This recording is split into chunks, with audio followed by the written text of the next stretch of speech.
Hi, Stacy. Thanks for already leaving a comment.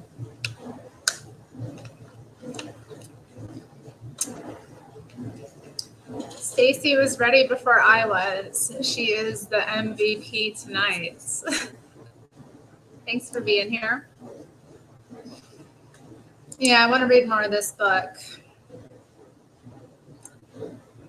We're nearing the end. And last night, I mean, it was such a cliffhanger. I can't just let it go, you know?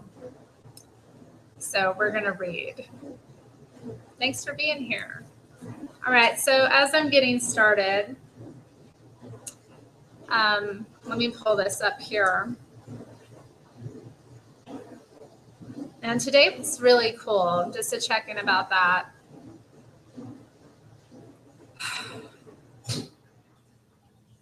I finally have started throwing away like tarot cards that are in my house.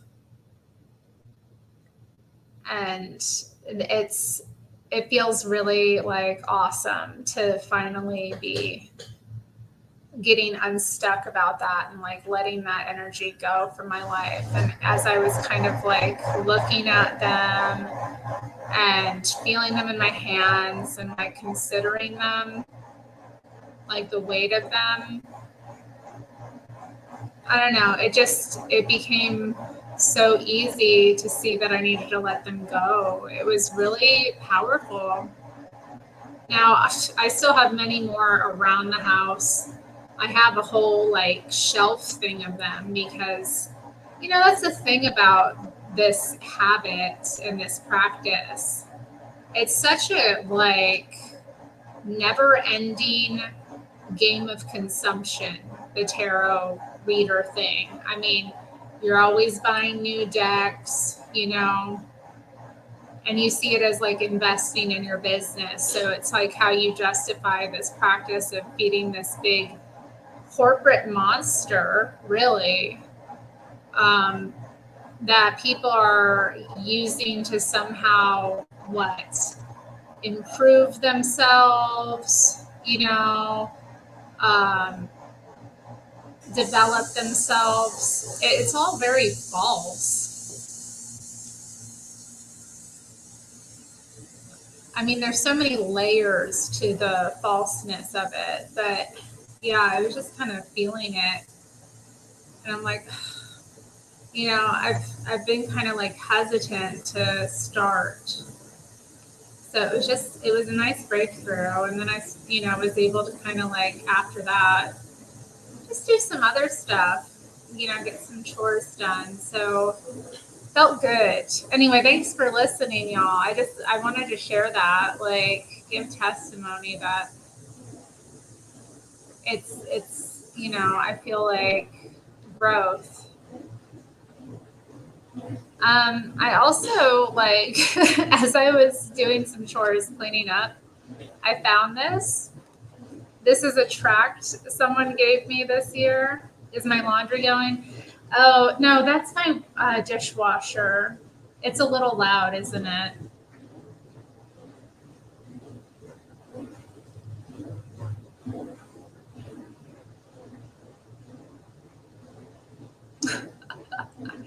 Oh, I know. I know. That's a good point. Thanks for being here, American Anchor Baby. I do need to do something slick about it because I did do a live stream about it months ago where I was explaining that, you know, or trying to give people advice about how to stop being into this stuff. But it was like a couple hours that conversation ended up going. I do need something a little bit more slick to put out about this. Something, maybe I'll like splice some stuff from this. I don't know. I like my testimony to be natural when I do it, though. I don't like to be preachy.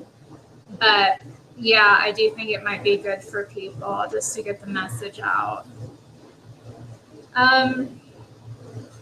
Yeah, I came across this track. It's a $1 million bill, y'all. Oh, it's so silly. It has the Paris Olympics iconography on it. I don't really know. Esparza's on that. I don't know who Esparza is. Oh, they have a Corinthians 9:24 through 27. Well, y'all press 1 if you want me to pull up that verse before we get started here. Because I think I might do it anyway, regardless of what you all want. Anyway.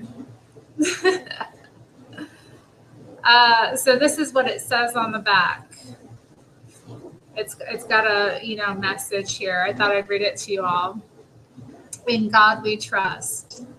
Did you know the Bible says the gift of God is eternal life? Romans chapter 6, verse 23. To understand this, answer these questions. Have you ever lied, stolen, or used God's name in vain? Jesus says, whoever looks at a woman to lust for her has already committed adultery with her in his heart. If you have done these things, God sees you as a lying, thieving, blasphemous adulterer at heart, and he will punish you in a terrible place called hell. But he is not willing that any should perish. Sinners broke God's law, but here's the gospel, good news. Jesus paid their fine. This means their case can be dismissed.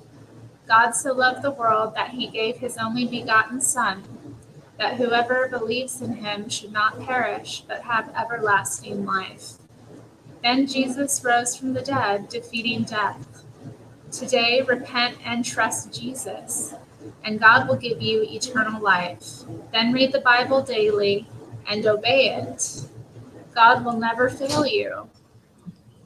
Visit livingwaters.com.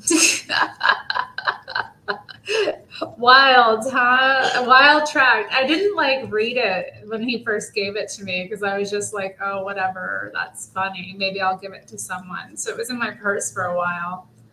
I don't know. I feel awkward about handing people these things. And I always feel weird when people hand them to me as well. I don't know. That will be worth millions one day. It is worth millions. It's $1 million in heaven, so I better hold on to it, huh? You collect them. That's cool. That's cool. I mean, of all things to collect, it's better than me talking about my tarot cards. Way better thing to collect here.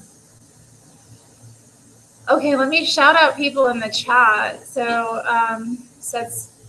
let me see who's here. I don't want to miss anyone. Stacy, see now and know. Thanks for being here. American Anchor Baby. Modern Gentleman, hey. One hoop and a holler away from a freak off.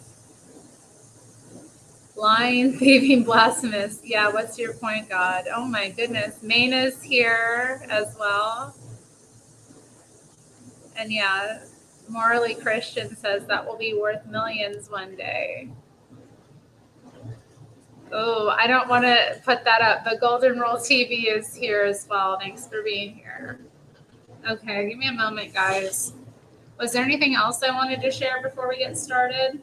Oh, I'm going to look up that Bible verse.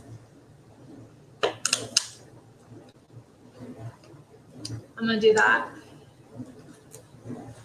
Okay. Corinthians 9.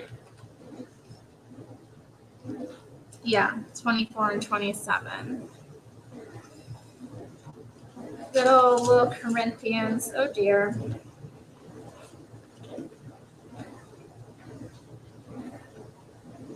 Come on, Corinthians. Okay. 1 Corinthians. Okay, almost there.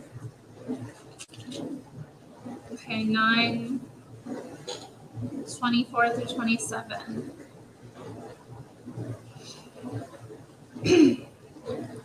Do you not know that those who run in a race all run, but one receives the prize?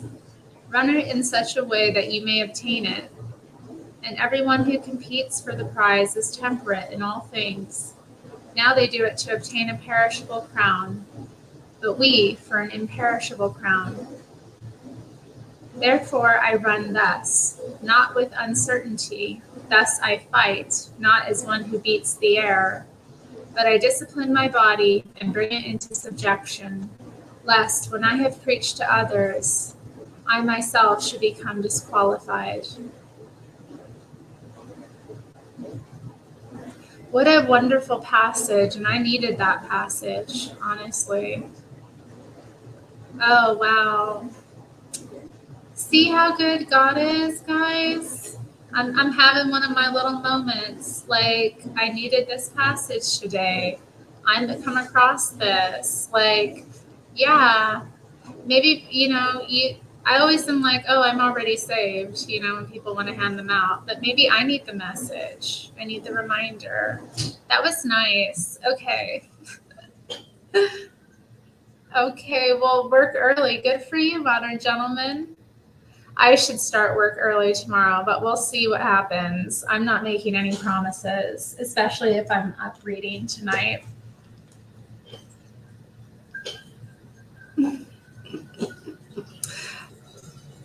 Okay, let's see who else is here. Irish Repub, I see. Nicholas Whittle, hi.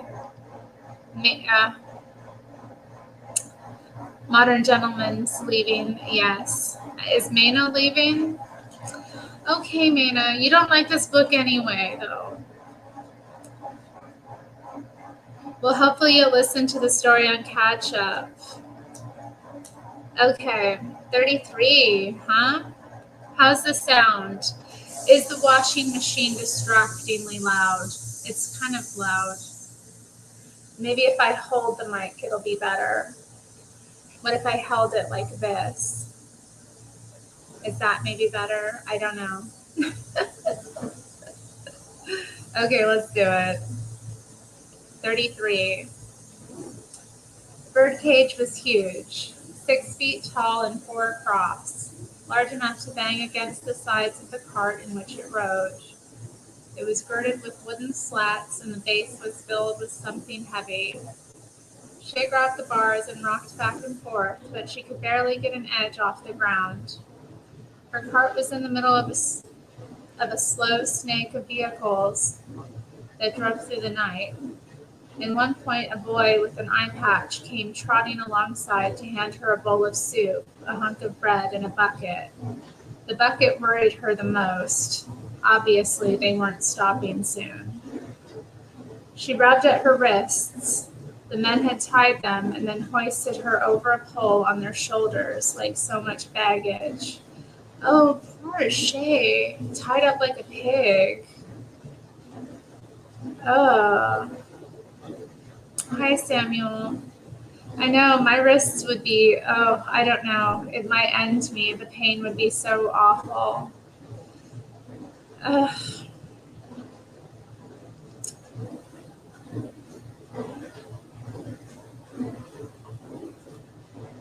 They'd ridden in silence for miles, ignoring her writhing, and then she was pushed into this cage and the door was locked.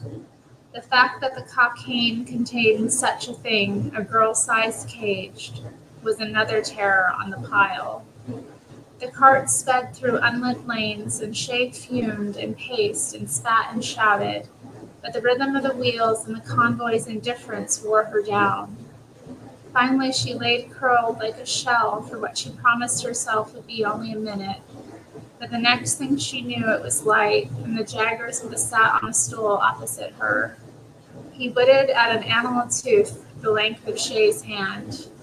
She kept her eyes half closed, but he'd seen her stir. He turned the tooth around and regarded it. How is our guest? I'm a captive, not a guest. Cages make captives, she said. One sentence from him had lit the wick of her anger. Maybe so, he said, or maybe it's the other way around. If so, then can I have the key? She asked. Of course not. Then I'm a captive. He looked unconcerned. Your words, if it's of any help, think of yourself as a tax. She didn't hide her sneer, and he went on. I mean it. Whitehall takes from us folk money, men, food. We're just taking back a little of what the city owes. So you're no better than them. He put down the tooth. Okay, I need another sip of water, y'all. Mm-mm.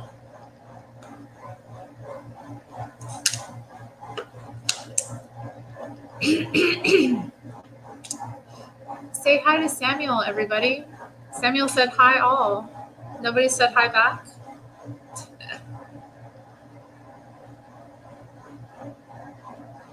I just looked up 1920s washing machines. There is one by Apex that is about the same shape and size as a blue UPS collection box. How interesting. I mean, there are so many interesting varieties out there on the market. I've seen like the smaller size ones.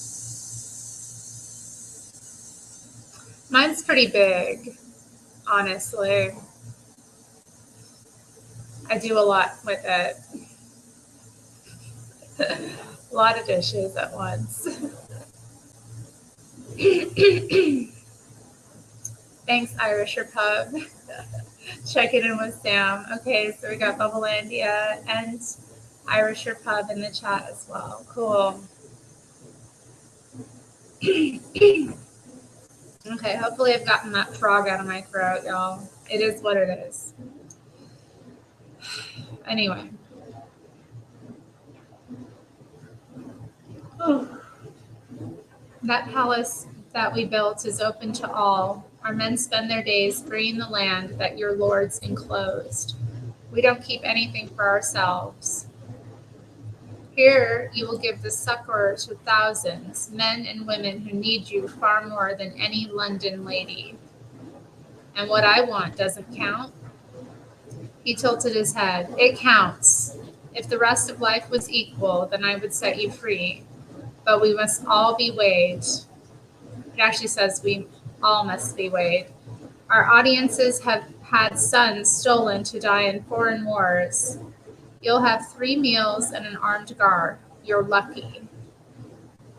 What a vile man, stealing these youths and killing poor Nonsuch. I mean, I'm devastated about Nonsuch. Like, I'm reading this and I'm like, he stabbed her boyfriend in the guts. Like, it's awful.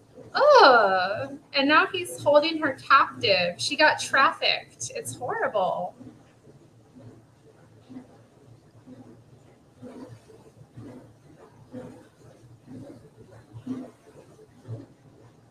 What are you talking about, Golden Rule TV? That's wild. What?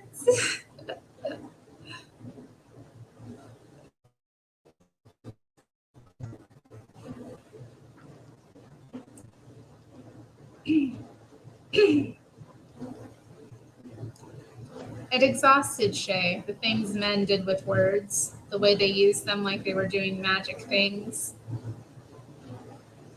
Oh, they kind of are. The Jagger thought calling her a tax meant he was free to lock her up.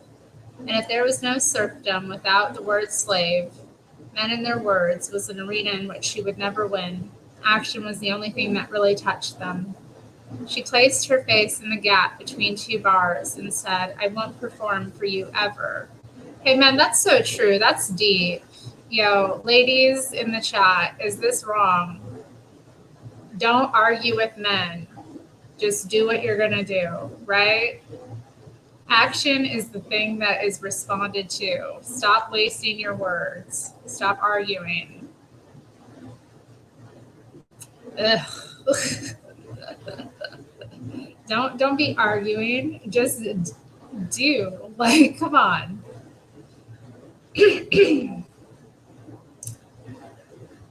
He sharpened the tip of the tooth and said, we'll see.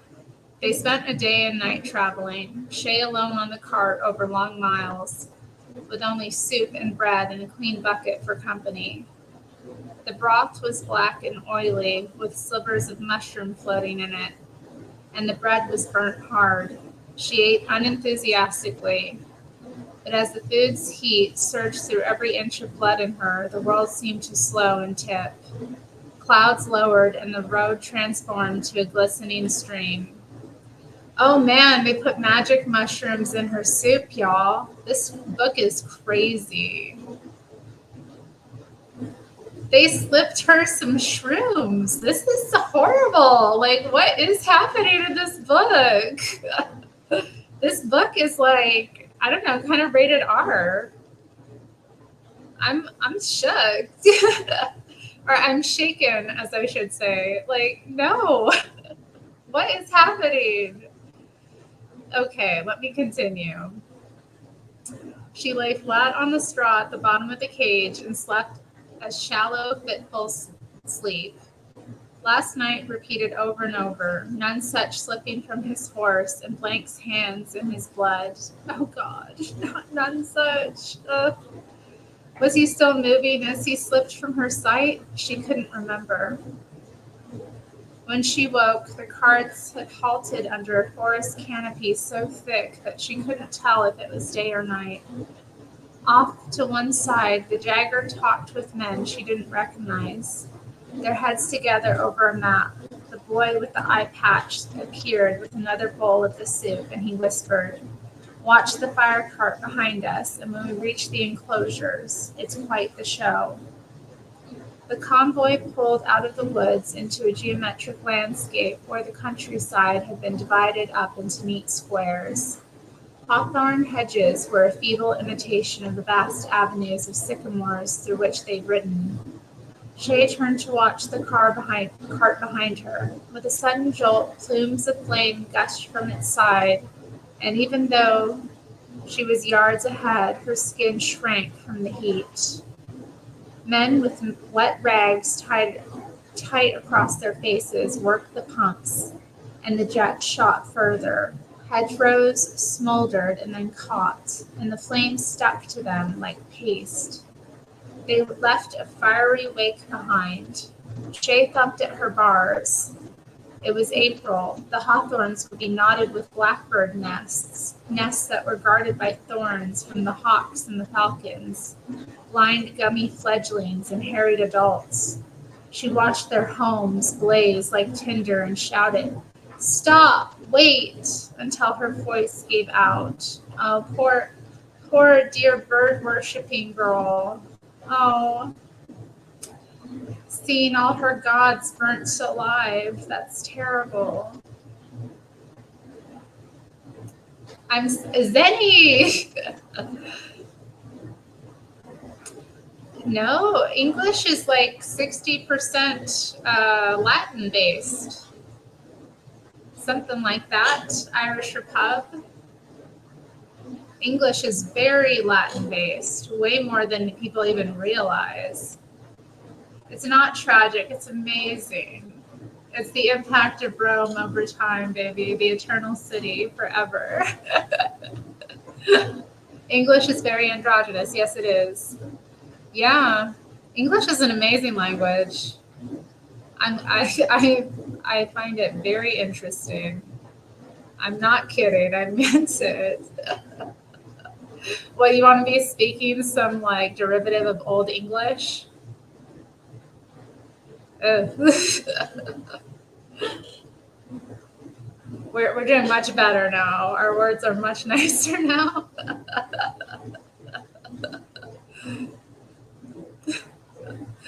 Okay, anyway. Barbecue time. Oh, yum. I like mushrooms on pizza too. I mean, we were talking about mushrooms last night. Mushrooms are just something I enjoy, but mushrooms on pizza, for real. There's this local place that does a mushroom basil, like, I don't know. I think that's it. I don't know what the other topping is. Oh, sun-dried tomato or something like that. Maybe that's not it. I don't know. It's good. It's a good slice of pizza. It's super greasy, but oh man, it is delicious.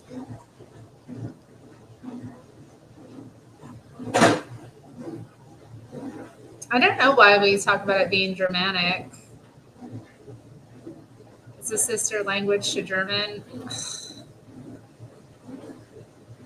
Well, look it up. I don't know. That's what I was told years ago. Maybe I'm incorrect about my stat, but I did study Latin when I was in high school, so there were all these interesting factors. And the more I studied Latin and then French, like you just see the influence of Latin on the English language. I mean, you do speak like, or have you studied any languages, Tar Baby Yoda, that are Latin based?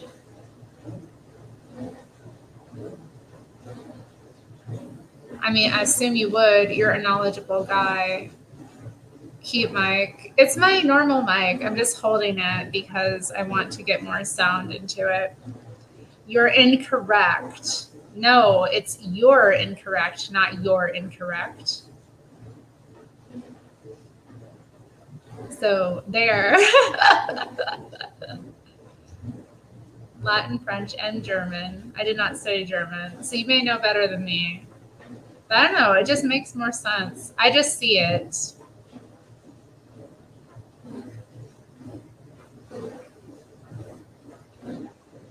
You're not your. You're not your. You are right. That's all I want to hear. I'm going to leave that up for the night, I think. That's all I need. That's all I needed tonight.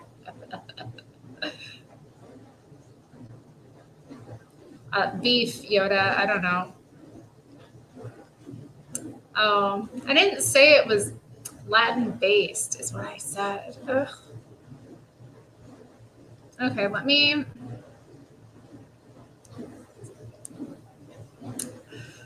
get back to my reading.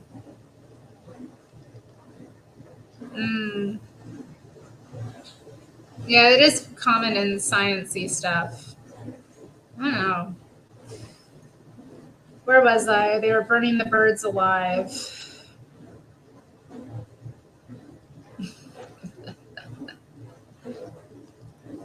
Burning the poor birds alive. Okay, let's see. The commoners transferred her to a barge for the last few miles and then placed her, still caged, in a daisy-strewn coppice, and cockade was erected all around her. Stagehands hauled the castle walls upright on long ropes, and the sound of hammering came from every direction. Long ropes and the sound of... Oh, wait, sorry, I just read that. Men hauled her cage into a room-sized tent, through which other performers wandered. Some tried to talk to her, but most looked the other way. She ignored them all, anyway, compacting her anger. She wouldn't perform for them, but she couldn't stop her heart beating faster. Opening nights had their own rhythms. The air tightened as final preparations were finished. Barks of laughter and urgent questions. The queue growing at the one backstage mirror. Heart crossings and last prayers, and then somewhere unseen, the doors opened. Ugh, I might need like another light over here or something. I don't know. Or I could move this light over a bit more. Maybe I'll do that. I may be a bit brighter, but that's okay. It's okay if I'm a bit brighter.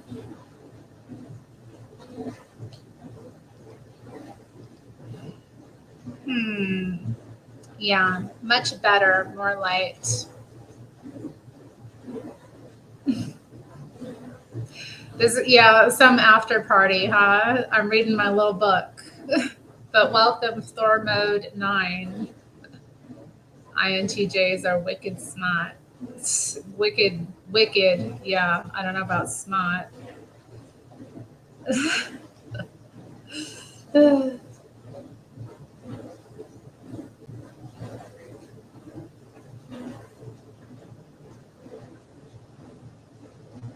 The queue growing at the one backstage mirror, heart crossings and last prayers, and then somewhere unseen, the doors opened, and like the moment a bird takes flight, the wooden city sparked into life. A costume, her costume, lay by her side. It was a short cloak of cloth feathers in every conceivable shade of brown, from russet to near black, autumn plumage. Shay heard acts starting up, the anticipatory whisper of crowds and stage introductions, and then four men thrust long rods through the top of the cage and carried it out of the tent on their shoulders. Shay was hoisted through the backstage where the guts of the city hung out, empty barrels and piles of bones. A high wire walker practiced on a line drawn in the dirt. The men parted the flaps of a tent with their shoulders and deposited her on a Turkish carpet. A red velvet cloth was draped over her cage, and then a man pulled up a corner to wish Shay good luck. She looked away. The audience entered, talking under their breaths as chairs squeaked and conversations overlapped like waves. After a minute, a voice stilled the crowd. Ladies and gentlemen, we have a rare treat tonight. Queens consult with her, and lords hang on her every word. In London, she's 1,000 guineas a pop, but here tonight she is free, because we are all lords in cocaine.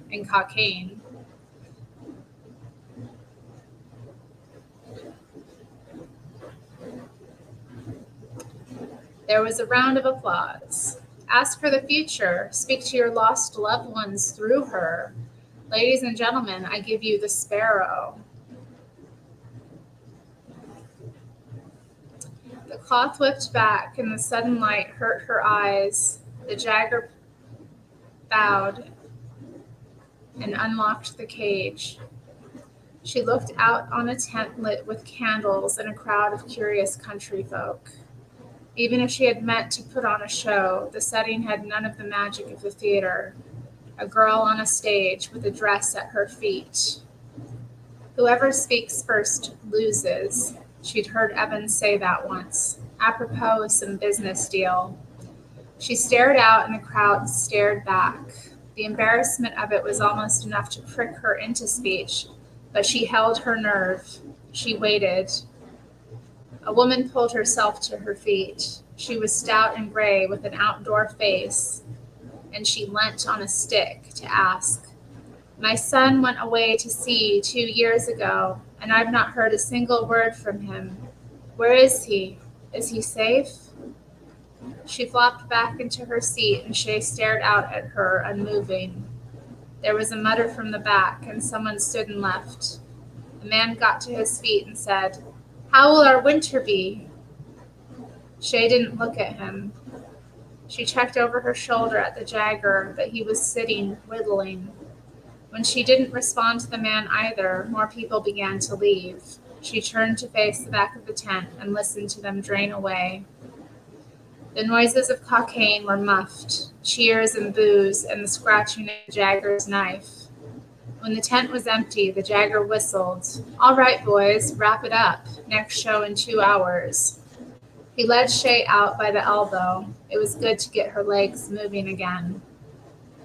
She said, "I'll do the same thing for the next show, and the next, and the next." Cursing and petulant she couldn't keep from her voice. "Go ahead. I prefer a fortune teller to a freak show, but I'll take what I can get. There's still a queue to see the girl who advises the queen, and they expect Londoners to be stuck-up bitches. I win either way." Shout out to the stuck-up bitches. Any stuck-up B-words in chat?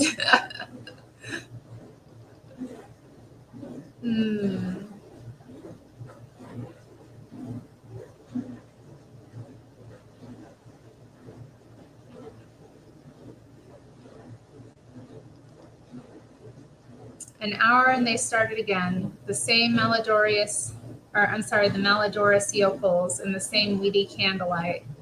But this time she started talking before they had even taken their seats. I am a prisoner. I was free like you, but these men kidnapped me and forced me here.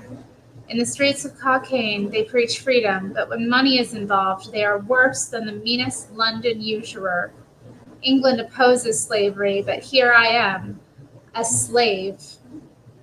She had their attention, but there were no cries of agreement, no applause. This isn't an act. Do you understand? I am trapped here. They caged me. Call for help. Tell the Blackfriars boys you saw me here. Tell them to storm this place. It took longer for them to leave this time. They filed out when she stopped talking. Filed out silently, and Shay heard a slow hand clap from the back of the tent. The Jagger was at her shoulder, almost whispering. What little land they have has been enclosed, and they die if they don't pay their tithes. These people know what slavery looks like, and it's not Turkish carpets and French brandy. I look forward to our next show. You'll think of something. He raised his voice. Pack it up, boys. That's us done. Yeah, it is interesting the way that people just their perception can skew their sense of justice or morality.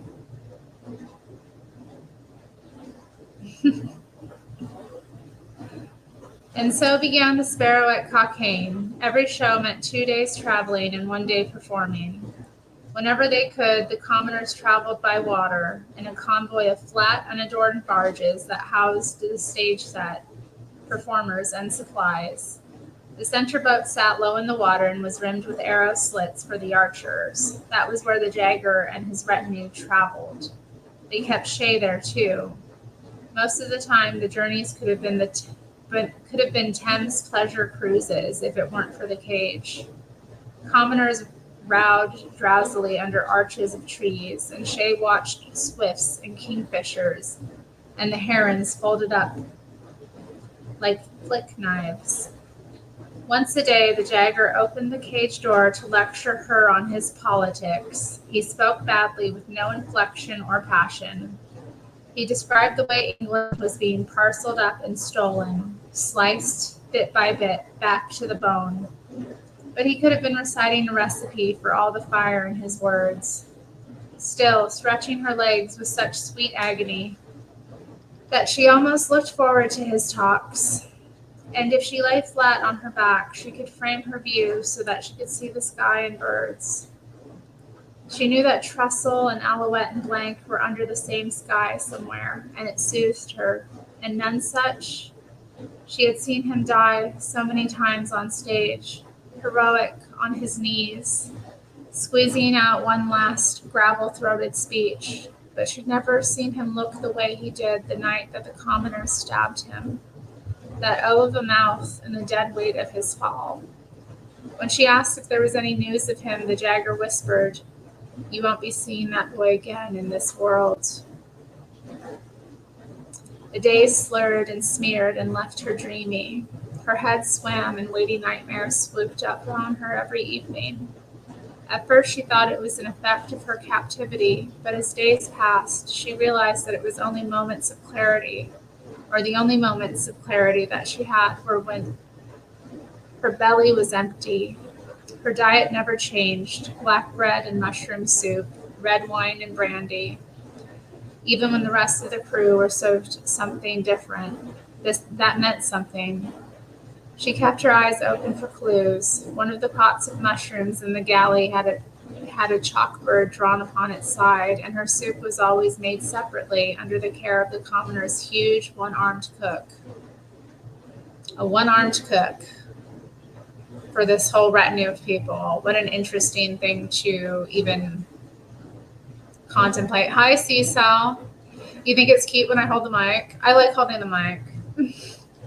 I think it's cute when other ladies do it in their videos too. There's something cute about a girl holding a mic, isn't there?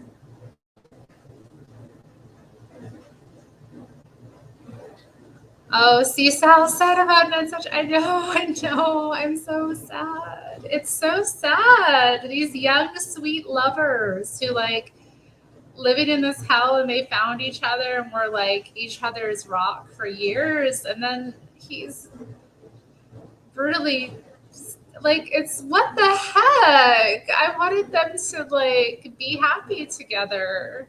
Oh, it's horrible. Ugh. Okay, I need to continue. Imagining a one-armed cook is quite hilarious for such a retinue.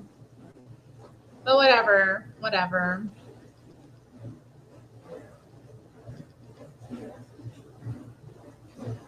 Even her wine came from its own bottle. The crew were lucid enough, but every night after dinner, Shay's world liquefied and swirled. She was either being poisoned or tamed, and she didn't know which was worse. A fortnight into her captivity, Shay went on hunger strike. "You must eat," said the boy with the eye patch. When she handed back the still warm soup and still cold wine, Shay ignored him. A minute later, the lieutenant sat by her, signaling with every movement how beneath him this little crisis was. "You must eat." The soup was congealed now, with a graying skin that made her resolve easier to keep. She only really began to worry once the younger boys crowded around her with urgent whispers. "You must eat. Please, Sparrow, trust us. It's for the best." But her head was clear for the first time in days, and the gnaw in her stomach was something finer than hunger. Next afternoon, the barges sailed through a coiled stretch of river where willows dipped leaf tips in their wake and the banks swarmed with insects. At 5 bells, the cook brought her the same black bread and black soup. Shay ignored it the way a cat would. Has your cat ever ignored its food and you've been like, "Man, really? Sorry, baby." And yeah, they're just like, "I'm not eating that." Like, what's that? Good for them. Okay. Only now did the Jagger come to sit with her. He squatted to the one side and waxed his bowstring. His bow was a double curve of trembling yew, like an upper lip. It stood as tall as Shay. He grooved the wax through the string and then pushed the bowl of food back through the bars. "Eat." She pushed it back until it clanged against the bars. "It's poison. It's poison, and I'm caged. Cockaigne is a prison." The Jagger slumped back against the deck and furrowed his brow. Had she won? Could it be that easy? He then took his bow and notched an arrow in one motion. He raised it without looking, drew and released heedlessly like he was throwing something away. A screech and the slap of wings on water. Shay swiveled round to watch in horror as the Jagger nodded and a buoy dived into the water. The lad hauled the dying swan up on board even before its wings had stopped convulsing. Oh, he killed a swan. I don't like this man. He killed a swan. He killed Nonsuch and he killed a swan? Maybe he wasn't the one that killed Nonsuch, but he facilitated it. F Jagger. Like, what a nasty man.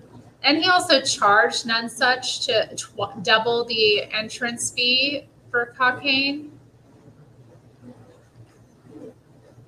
Man, whatever. I don't like him. I mean, obviously, I don't like him. Anybody like this guy? I don't think anybody does. He's our evil villain. But, I mean, there's many evil villains in this book, but ugh.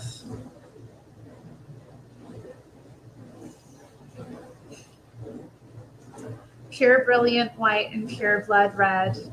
Colors too perfect for this gray world. The Jagger nailed the bird to the cabin door by its neck and then pinned those sheets of wing out like an angel's. "Tomorrow I kill too," he said, and took the meal away. During the days, the commoners were soldier ants. They tore fences up at the roots and dragged them behind for miles. Hedgerows were doused in pitch and then put to the torch. The route was nonsensical, filled with doubling backs and acute angles. Every burning led to the bounty on their head rising, but no one, the commoners included, seemed to know where they'd be next. Somewhere near the Scottish border, they liberated a recently enclosed valley, and then the whole convoy climbed up into the foothills. For the first time, Shay saw the entirety of the wreckage they left behind. Fields of smoke and raw, red earth, a bloody bridal train. Days of fire were followed by cockade nights, the golden walls and carnival patter outside, the smell of pork and ale and vomit inside. The other performers blanked her, whether through fear or jealousy, Shay couldn't tell, which left her with only the audiences to interact with. She tried everything to provoke them. She ignored them, cajoled them, and insulted them. She pled and entreated them, but it was as if she were under glass. Whatever she did became her act, and every night they came with their sad, earnest questions, which were slowly breaking her heart. When will there be rain? We're boiling shoe leather for soup. Will my boy survive? We've had 8 children, and only the girls lived past 2. Where is my wife? Where is my son? Where is my mother? Can you take a message to them, please? A word? A kiss? Oh, God, that must have been heartbreaking. Yeah, people, this is the other thing about, tarot readings. It's just not just tarot readings, doing any kind of psychic work for people. Like, they're desperate. People are very desperate when they reach out to you a lot of the time. And that's something, you have to contend with. It's not, again, it's not a good thing to get into, y'all. Don't go down this path. Don't be a fortune teller. Poor Shay. I mean, look what her gift has given her. I know it is rather depressing.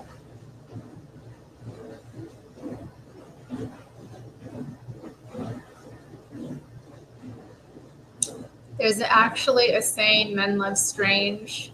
Yeah, I've heard it, I don't know. I've heard it used as a euphemism. I think I understand what it means, but I'm not entirely sure.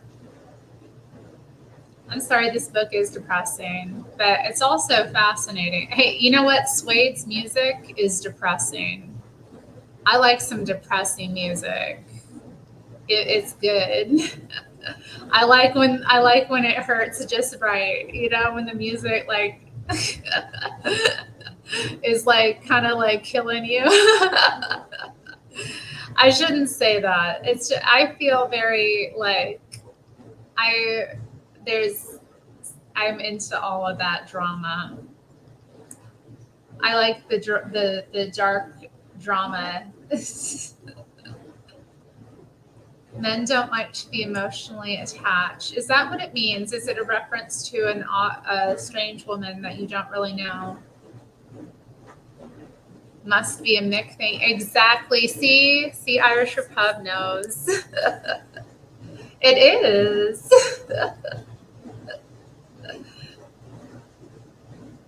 But I mean, there's other people who get it too. So, then they should love divorce instead of bitching. My goodness. I don't know. I don't love divorce. I hate divorce. It's horrible. I don't like it a bit. I mean, it's awful when a couple gets divorced. It's awful. It's awful to see. It's awful, for them. I mean, I haven't been through it. So, I don't have that personal experience. But, yeah. Well, you are losing more than half. You're losing your family, Stacey. It's a dissolution of, your entire life that you've built. So it's not just about the stuff, it's about everything that you've worked to build and create crumbling to the ground. And the blow to your masculinity that causes.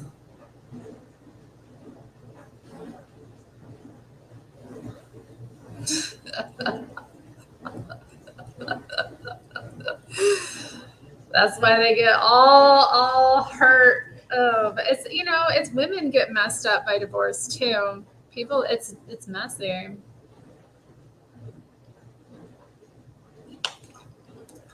I don't like it. I think it's horrible. I don't like divorce. Sometimes I wish it were like, I don't know. I have mixed feelings about like how easy it should be for people to get out of things, I don't know what to say. Like, part of me thinks that no fault divorce is a bad thing, and then part of me understands why it's a good thing. And I'm just like, I don't know. But I don't think people should marry, they believe or I don't know, like I think marriage should be for life. I do. And when it ain't, I'm sad. Because it's like breaking of the covenant. I don't know. It's sad. It makes me sad. Like it's supposed to be real. It's not supposed to fall apart. You're supposed to be like family. And when it don't, that's sad. Anyway. What do you don't say that, Golden Rule. You're in the chat of a Western woman. Shh. Shh. What the heck?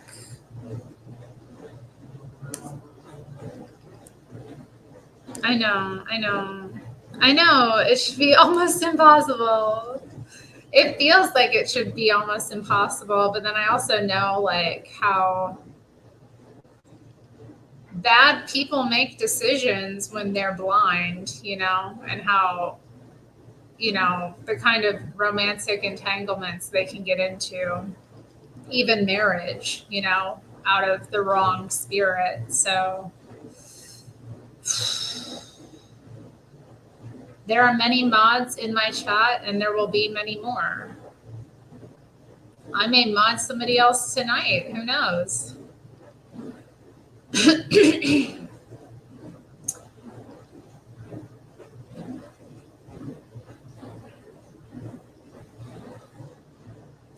True, Stacy. Do you think people are horrible in general? I don't know. Terry likes lots of protection. Indeed, I do. I like to be protected. What woman doesn't want to be protected and feel protected and cared for? Like, of course. Of course. Protection is good. It's what women want in a man. They want to feel protected. Like he's looking out for your best interests. He wants you to be safe. He's concerned, with your well-being. He's looking out for you. Of course. Am I wrong? Anyway, let's continue.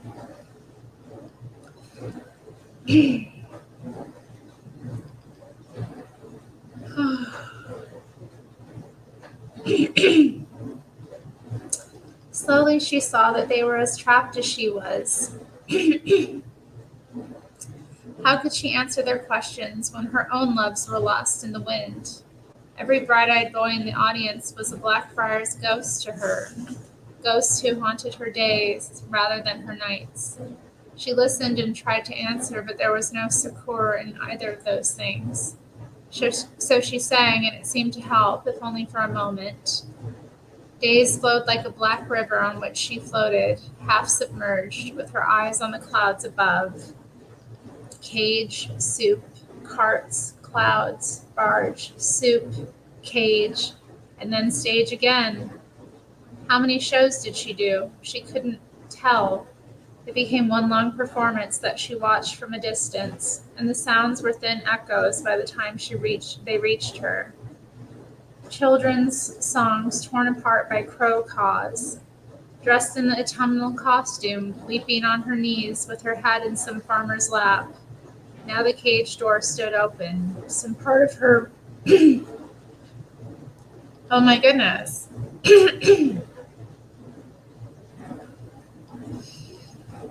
Ugh, my throat is froggy. Ugh, goodness. Some part of her was tamed, some part was wild. She answered questions with nightingale whistles, and they nodded back, yes, yes, I understand. Black soup and cups of river water, sometimes with a leaf floating in it like a gift. A world turned on its back. The river was air and the sky was oil. There was no land, and every day was a leap from a tall building without a foothold in sight. Her night guard was the boy with the eye patch. Valentine was his name. An orphan city boy, no older than her, who could have been a Blackfriars boy for the way his daylight swagger folded down into nighttime terrors. When all around them were asleep, he would talk urgently, memories of his mother or his brother who was away at sea, his dog, his friends, and once when a thunderstorm set the barge rocking, he thrust a dirty hand between the bars and held hers tight for his benefit or hers, she couldn't tell. One night he whispered to her, "Your beau, I hear that he's still alive," and she had to shake her head to recall his name. None such, birdland, Lonan, foreign words that floated away on noiseless rivers. I had hoped that none such would survive. I mean, goodness.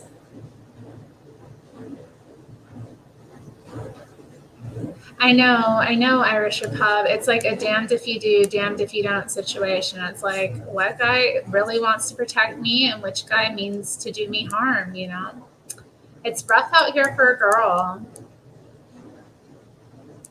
And by girl, I mean full grown woman.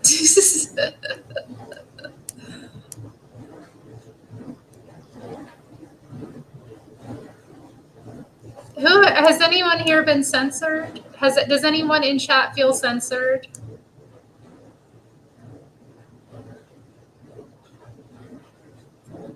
None such luck. Oh, I bet it's so tough. It is tough. It is tough.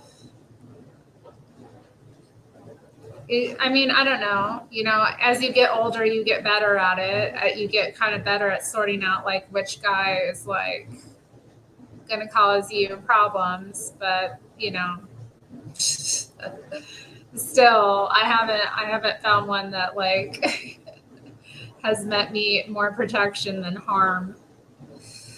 Well, anyway. But I believe they're out there. I believe he's out there.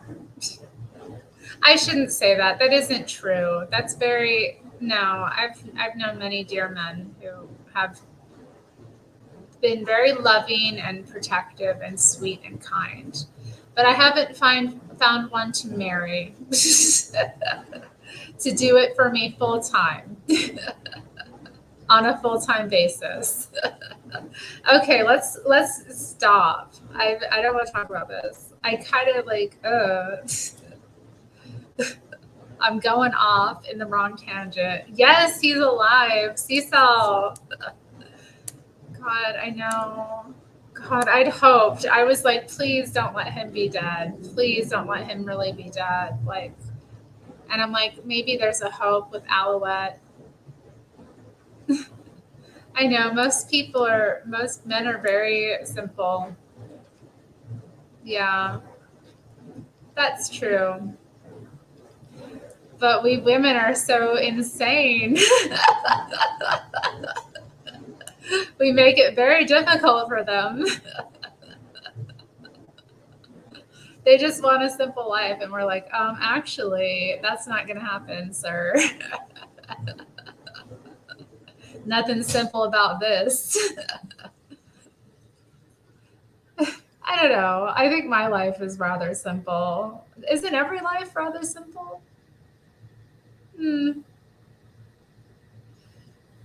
Well, anyway. There was one performance where Shay couldn't stand to hear more about loss and hunger and fear, so she sang without stopping for the entire hour. One song with a single lyric that repeated over and over but the audience watched rapt and silent. They heard something in her that she couldn't. One afternoon, they came across a fallen tree that blocked the river, so the jagger gave her an hour loose on the barge. The men worked at clearing their path, and Shay lay on her back so that the treetops framed the sky, and she could see no men or boats, just the heavens and far-off birds writing sentences across the air. Swifts told outrageous tales while pigeons bickered. I love watching pigeons bicker. Does anyone else like to watch pigeons? I find them very adorable in their little social groups as they go about. You're curious to see my dishes and glasses? They will be washed. Is it still loud? Oh no, I am all self-conscious. Just be glad I'm doing my dishes, y'all. I had that thing loaded for a while. I finally got enough in there to run a load.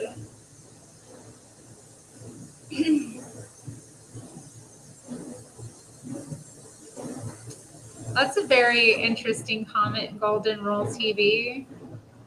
I think that's projection on your part. Do you know how difficult it is for beautiful people in this world to meet anyone who has any kind of decent intentions for them and who isn't just projecting whatever they want to see onto them?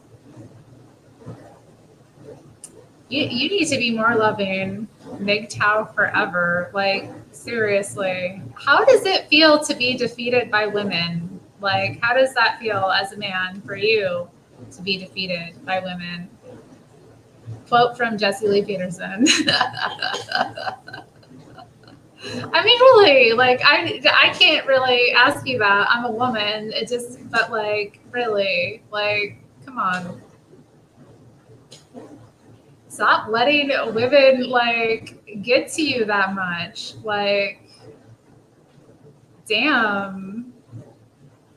Like, attractive women have baggage. Everybody has baggage. Stop expecting people to not be like people. Like, quit having a fantasy about like what human beings are. There's nobody whose kids have baggage. You can't meet someone that in this world, in this jaded world where the devil's at work, you can't meet somebody without baggage. Like, come on, get real. And like men's baggage, men acting like they don't have baggage in chat. Dude, we can feel how heavy the baggage that you're carrying is.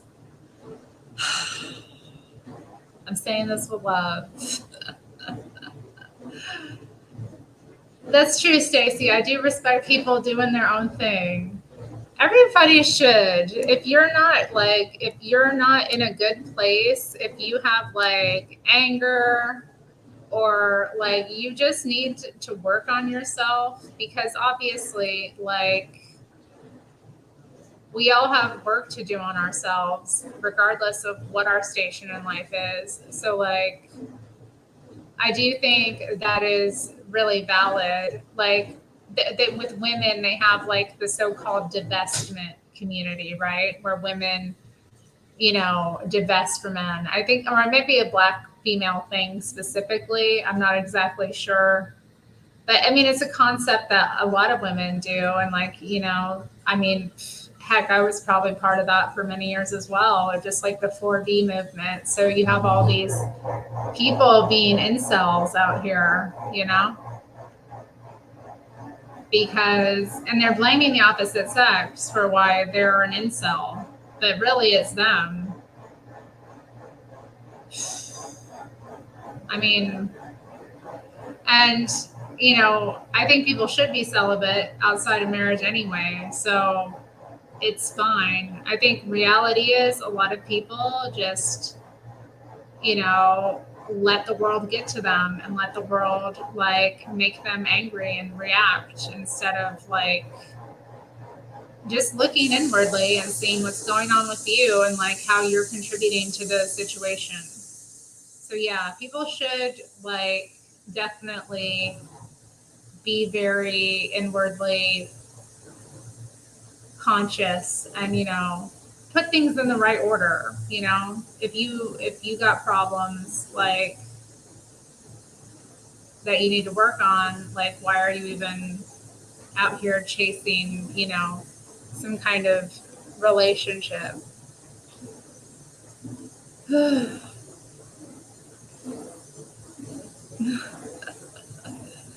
There's no insults. I mean, I know. I think it's kind of a funny term.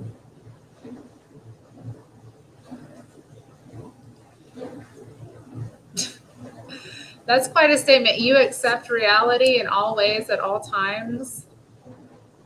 Stacy, that's quite a statement.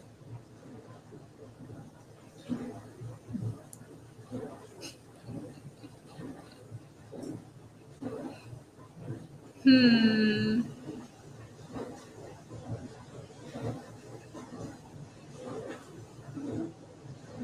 I don't know. I mean, I've heard that statement, like, or that phrase, people can only meet you as far as they've met themselves. Like, shh, we're getting off topic. We're going off here. Why did we even get on this subject? I'm going off. I've been going off. I'm sorry, you guys. Getting me in my little tangents. I haven't even finished this chapter. I mean, let me put my pedal to the metal and to read some of this dang book. Excuse me.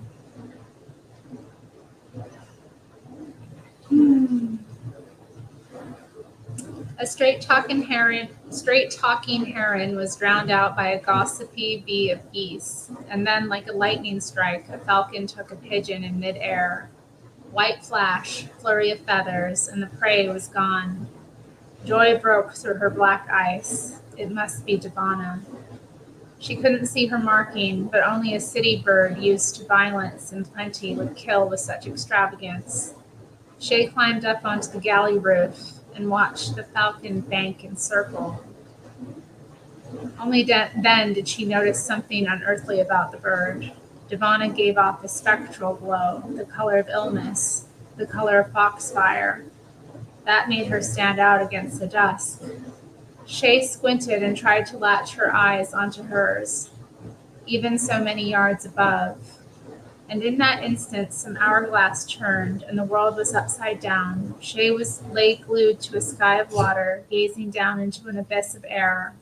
The wind buffeted her wings, and she laughed at the slowness of the world below, its ridiculous earnestness. She hung and sidestepped and angled and sharpened, as if the winds themselves were under her command. She curled down the nearest feather tip, tightened an angle, and became a spear aimed at the center barge. The wind tore at her, shaping her to an arrowhead, down, down. The bullseye of the cage yawning open like a lover. Yawning open like a lover. Whoa! What kind of turn of phrase is that, Matt Osman? Is he watching this? Matt, if you're watching this, what kind of turn of phrase is that? Like, whoa. What did I just read? She was back on sweated straw and rabbit bones with a black bile rising in her throat, and the sky was a foreign country again. But some spell on her had been lifted. She'd not seen Devana since before her capture, so she doubted the falcon had been following her. No, if Devana was near now, then it meant the Blackfriars boys were too. And if it was foxfire that illuminated her wings, then it meant Alouette was watching her somehow. Alouette and trestle and blank, and hope against hope, none such too. Hour upon hour she lay awake, seeing her situation anew through those bird of prey eyes, and by the time dawn broke, Shay knew how she would escape Cockaigne.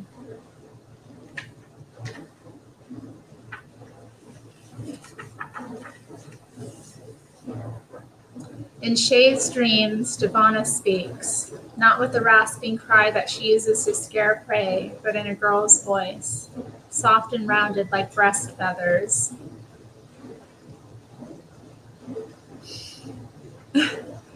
Full of flutter and coo. The voice says that Shay has become prey. It whispers that she's been weak. Asks how many nights Shay has spent feeling sorry for herself. Shay tries to reply, but Devana rears her up with her wings, a glorious reproach. Shut up, girl. Devana says that men have brittle bones and thin necks, and that they all have points where they bleed until they die. Devana says all you need is fear. Without waking, Shay starts to sharpen her nails against the cage's bars. Snick, snick. Devana whispers like a lover, with blood on her breath, that one either hunts or is hunted. There are no bystanders. With eyes closed, Shay tucks her hands behind her back and smiles sweetly. She is ready.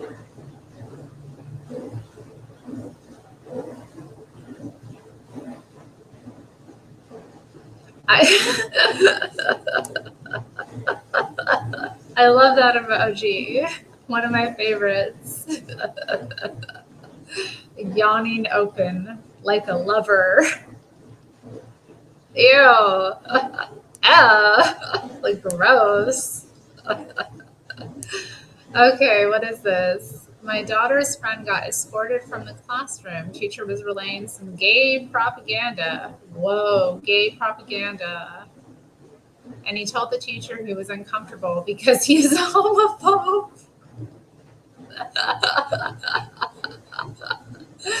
That's hilarious. Good for that kid. I'm uncomfortable with this because I'm a homophobe. I mean, hey, whatever gets you out of class, right? Good for that little kid. Good for him.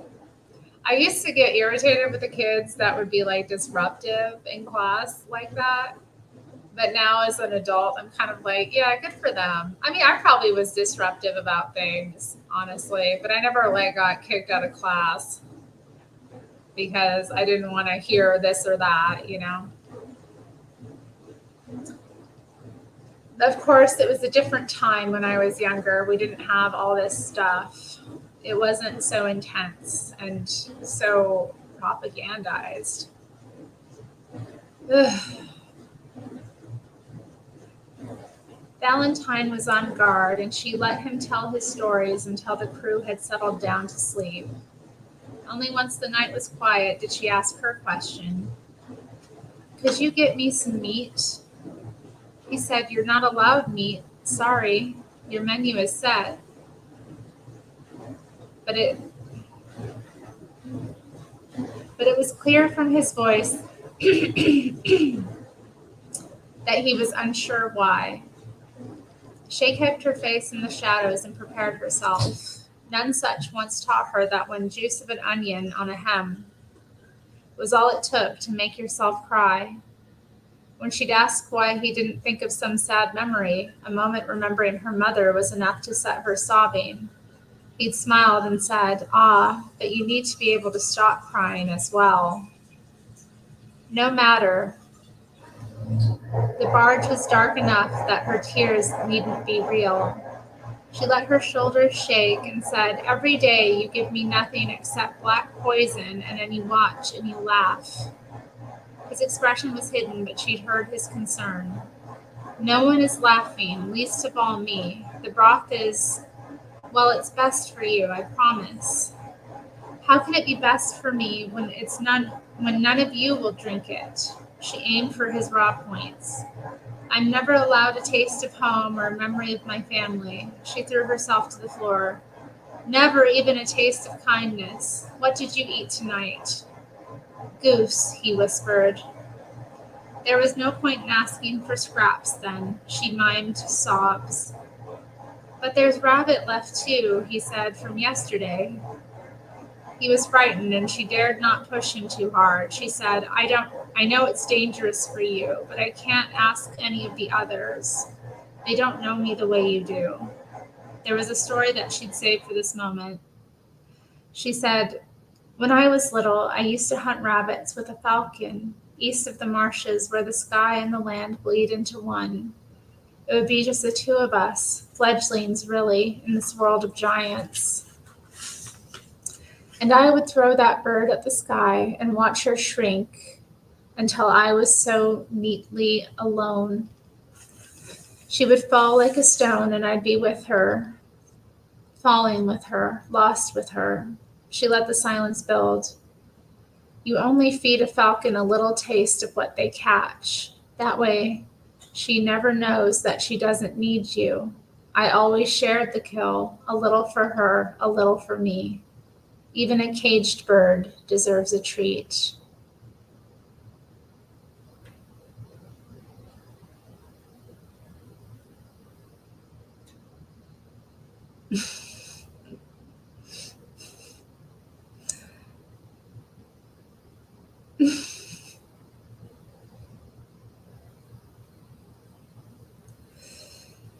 What a conversation, chat. When I look up and see, I'm going to continue with my story. When he returned, it was with a chunk of meat wrapped in a kerchief, and Shay felt a pang of power. With nothing more than her words, she'd made someone do what she wanted, but the boy didn't hand the package over right away. Instead, he sat closer, side onto the cage. Silently, he reached inside and took her hand. He guided it inside his breeches, where he was already hard. Oh my God. Y'all, what the heck did I just read?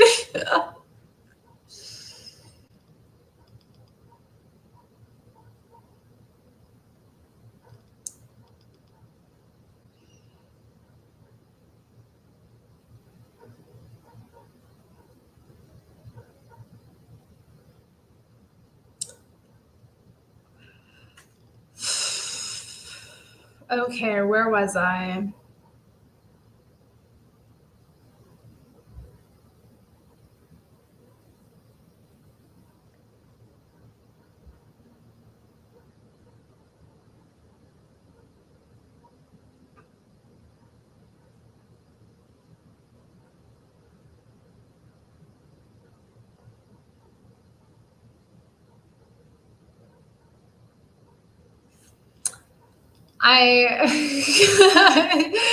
Yeah, we need a moment. I'm like trying to I'm reading ahead to see what's in here so I kind of like can gauge,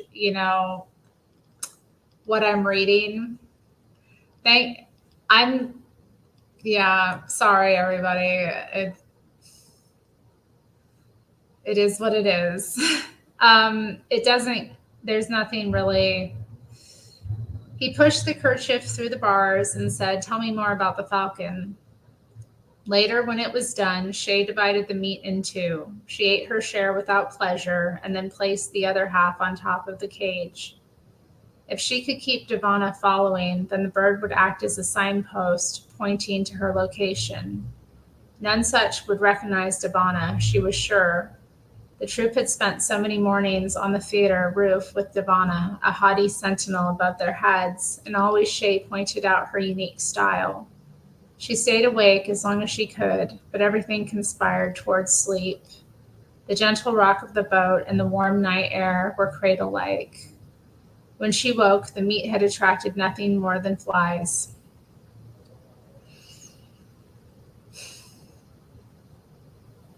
Y'all stop being so nasty.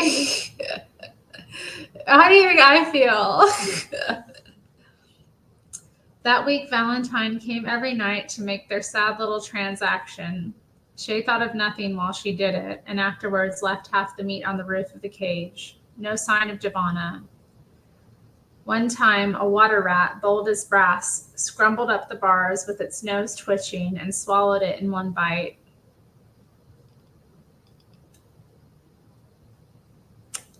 They performed near Colchester, or maybe it was St. Albans.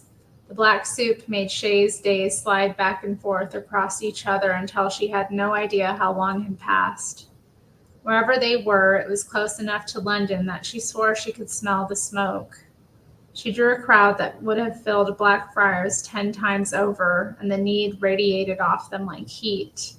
Their questions set loose 1,000 lost boys in her mind. She saw them dying in foreign mud, 100 days to get there and 30 seconds to die. She saw lads begging on London streets and girls taken to shadowy rooms by shadowy men and coming out with snuffed candles for eyes. Ooh. All these towns and so many lost. She took it all and swallowed it and let it mix with the black bile in her blood. She sang lullabies and children's songs and chirrups and owl hoots, and she said over and over, "He will return. She is safe and loved." And when she could no longer take her own lies, then the black water inside her rose, and she stood and sang and cried, and she remembered nothing of it afterwards. In dusk's underwater light, Valentine lay peeled back like a rabbit ready for the pot. Shay had become so expert that he was spent in 20 strokes. Him looking into the fire all the while, Shay watching the heavens. He wiped himself down and pulled a package from a bag. "A treat for you today from the hog roast." The packet was translucent with fat, and the smell was so rich that Shay worried it might wake the rest of the crew. She gave it 10 minutes for Valentine's breathing to slow to a thin shuffle, 10 more as a precaution, and then she pulled herself up and placed the meat around the pommel of the cage. She dozed and slept.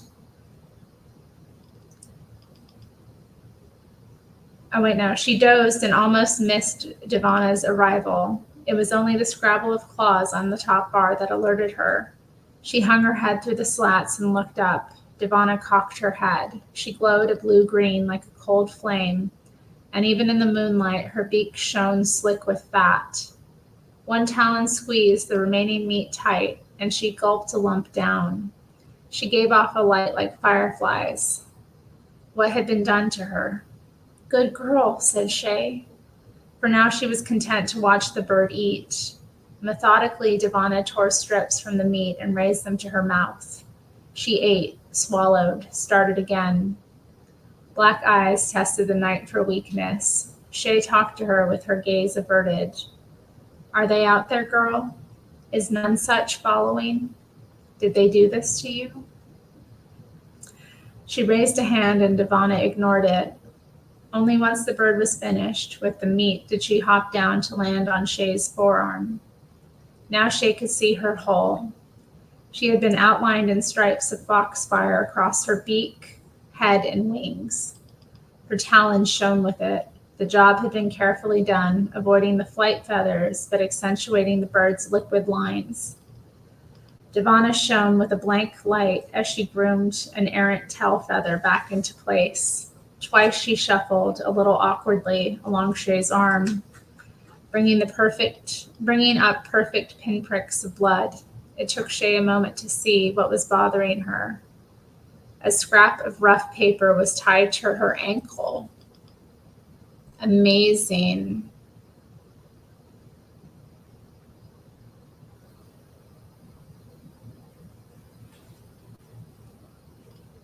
Shay flattened it out. "I will save you." Nothing else. It was blank on the other side. "I will save you." She gonna get saved. Our heroine gonna get saved. Nah.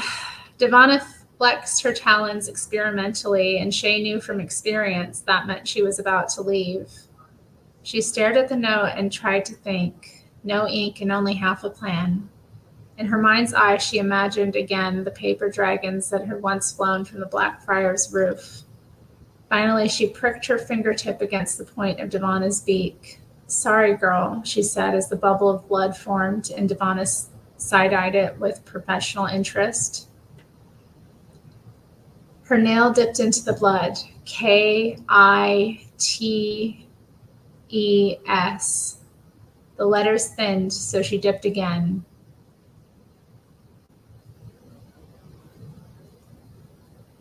Would it be clear enough? She stroked Devana's crest, and the thought that the bird might have been on Nonsuch's arm mere hours before warmed her like brandy. Devana stretched out her wings, suddenly huge, and Shay had only seconds to set the scene. She kicked Valentine awake and stood with her arm out at a right angle, Devana stretching out 3 feet of glowing wings like a shadowy angel. The boy froze. Shay raised her arm a fraction, and Devana was up and away in 3 giant strokes. Shay waited until the boy's eyes were back on hers, and then said in a voice now new even to her, "They are coming."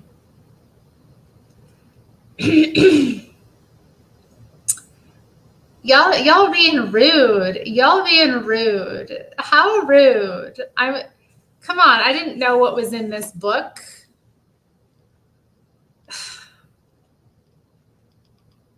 I didn't know it was going to be in here. I just knew that somebody I knew of wrote it.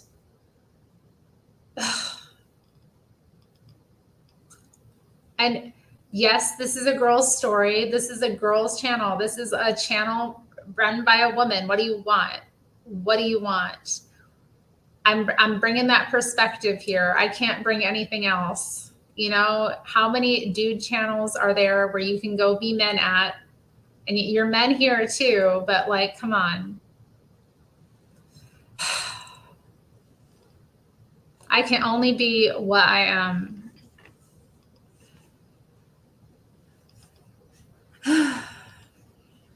Uproar. In minutes, there were meetings in the galley. There were arguments among the crew. It helped that Valentine's tale grew more outrageous with every retelling. A ghost bird with eyes like coals and knives for talons had materialized in the cage, and it spoke with Shay. It was 4 feet wide. It was 5. It was quiet as snow and beautiful as thunder. And above the barge, as a rejoinder to any doubter, Devana circled like the hand of a clock, far beyond the reach of any arrow. Shay was dragged from the barge minutes later, and the party rode north, swapping teams of drivers along the way, and not stopping for 20 hours. The horses steamed like tea kettles. Back on the water, the crew avoided her.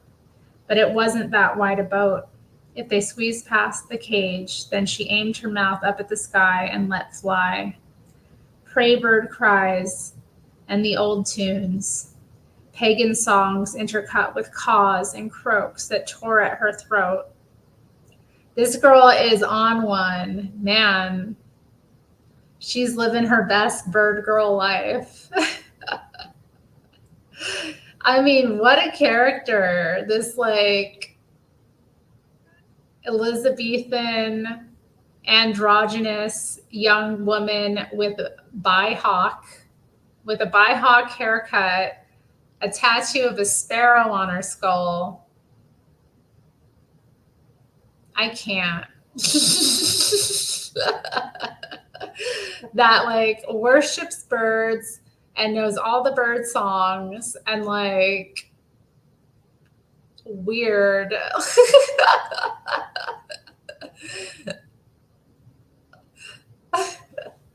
It's so wild. I like this character. I can't. Sometimes I'm like picturing her and she's just like such an image.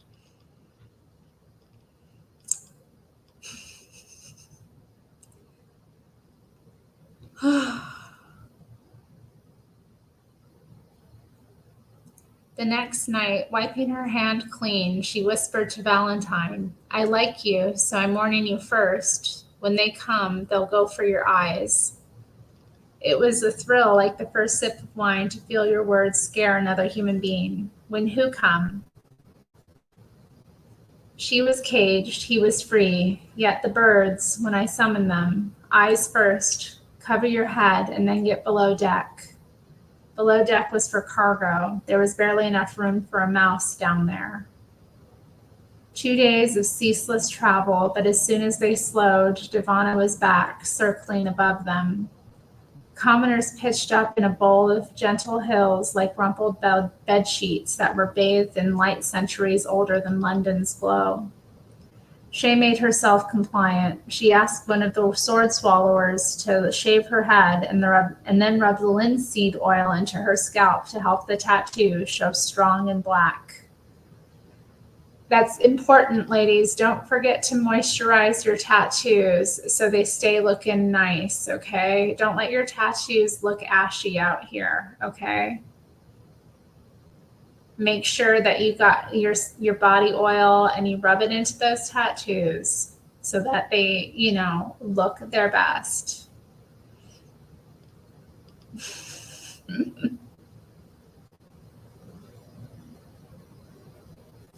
She showed the commoner boys how to light her so that she shone. More Turkish rugs over the boards so she could go barefoot. I don't need your introduction tonight, she told the Jagger. Let me show you how it's done. She changed into the bird dress in front of him and scoffed at his gaze. When she stepped out into the light, the mere sight of her snuffed out the crowd's noise. No words at first. None such as trick. Don't let them get comfortable. The quiet quietened. The dark darkened. She had no script, but whatever she said would work. It didn't matter that she couldn't see around the corner of her words. She heard herself say, I am faster than death. Country folk immediately people crossed themselves and muttered. So fast that I see into the future. A head tilt learnt from Divana. You, third row, blue hat. She drilled her gaze onto his until he looked away. She knows what you did, but there will never be forgiveness. Do you understand? He nodded, a shy movement from the big lump of a man. You won't be forgiven, but you can still be saved. He nodded so hard that his hat fell off and he said, thank you, thank you, thank you, like a catechism. She kept moving. Front row, blondie with the pigtails. You have lost someone recently. That wasn't much of a stretch out here in the mud where they died like rats and were buried in heaps. But the girl gasped and her hand went into her belly. Her smock was too big for her, and Shay struck. She laid her head in the girl's lap and said, you lost a little one. The girl shook and her voice was masked with sobs. A boy, Michael. She said it so quietly that when Shay repeated the name out into the crowd, they gasped, little Michael. She knelt and took the girl's hands. She needed to know if he'd been stillborn or weeks old. She took a guess. Did he even see the daylight? The girl collapsed deeper into herself. No, born dead. What did I do wrong? Oh, how sad to have your baby be born dead. Oh. Here in the murmuration, on stage and in bed, you couldn't just let the feeling take you. Even chaos has its rule book. Shay lifted the girl's head, and in a quick voice meant just for her, she whispered, you did nothing wrong, nothing. She threw back her head and did the barn owl cry. It had been years, but it came out nicely. A short question and then a long one. Who?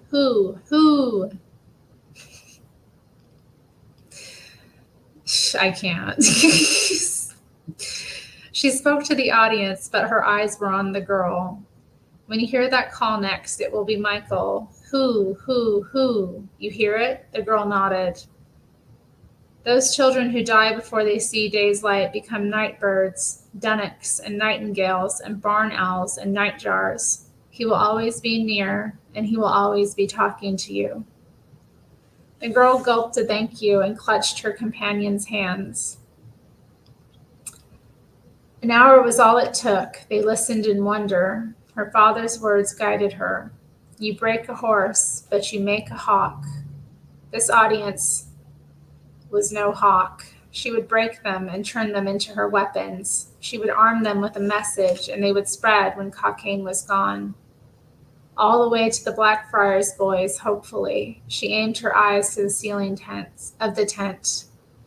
Before I go, a low moan of sorrow swept the crowd. Before I go, I rise up beyond the clouds where I can see the whole of England and its future and its past laid out like so many fields. I see the hard times behind us. She was hearing these words for the first time. Our famines and floods, our stillborns and taxes. A murmur of assent ran around the tent. Hard frosts and long winters, her arms stretched wide like wings. And I see our future.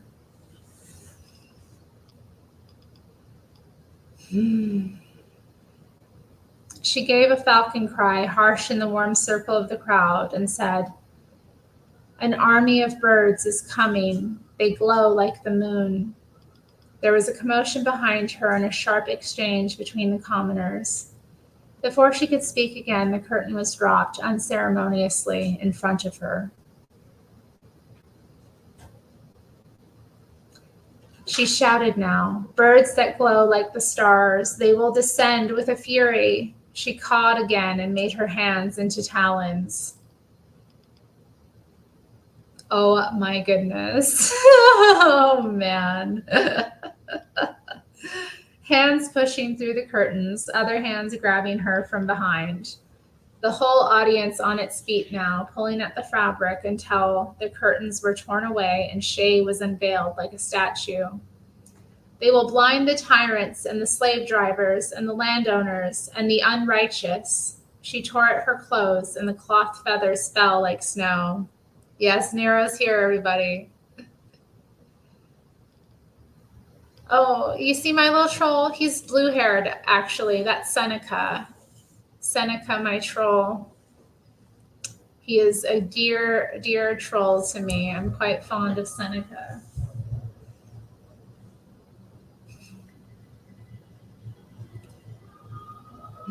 Caw. I mean, just imagining this girl. She's so extra. I mean, she is on stage. She might as well give them a show. Hi. And Terri has talons. Look at these things.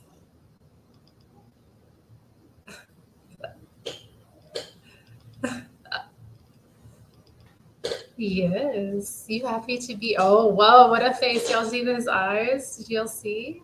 Y'all see? Hey, handsome. Hey, handsome kitty. What you doing? We love the kitty. We love the kitty.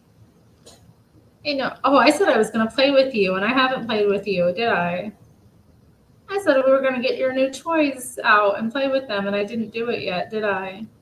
Let me finish this chapter, and then we'll play with your toys. Yeah, I'm bad. I forgot to play with his new toys.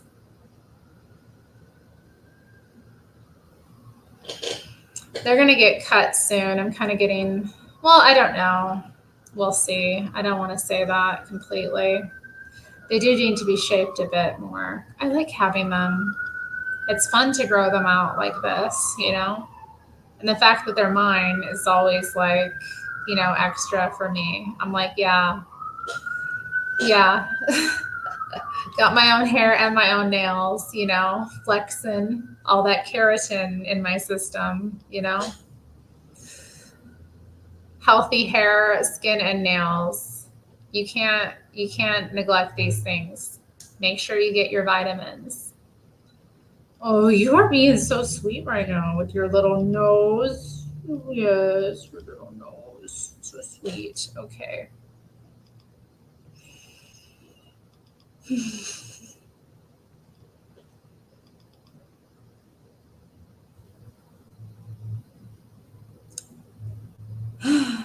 They will blind the tyrants and the slave drivers and the landowners and the unrighteous.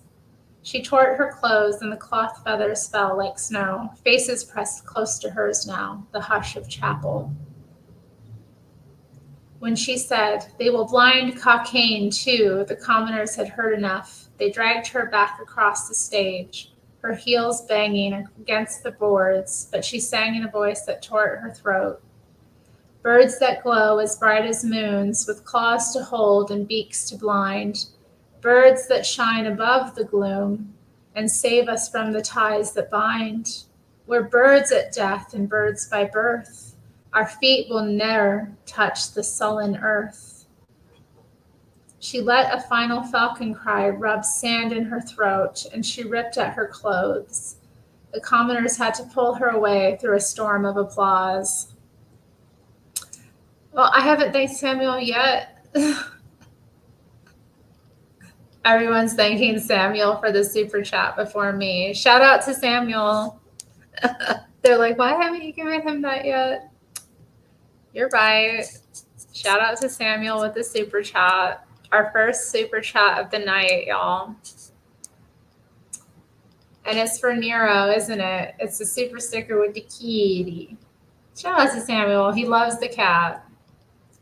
Some people don't love the cat, but Samuel appreciates Nero. Any other Nero appreciators in chat? Let us know. I know I appreciate him. Yes. You're a cool dude. You're a cool cat. You're one cool cat.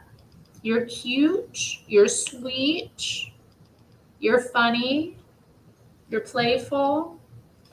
You're protective. You got a big heart. You're a good kitty.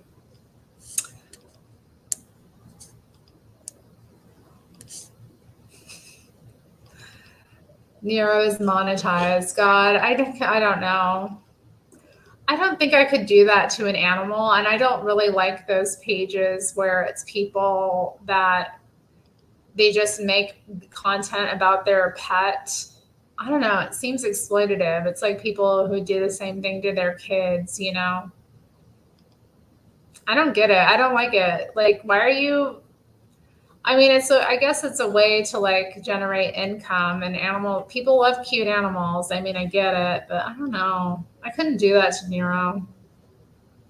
Not in that way. Like, maybe I could do some Nero merch. We could definitely do some of that. Put his face on a t-shirt. Put some funny little phrases with it. We could do that. Yeah, we could do something like that.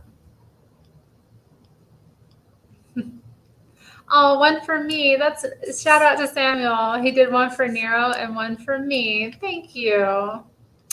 Isn't that nice? Thanks for the generous donations tonight, Samuel.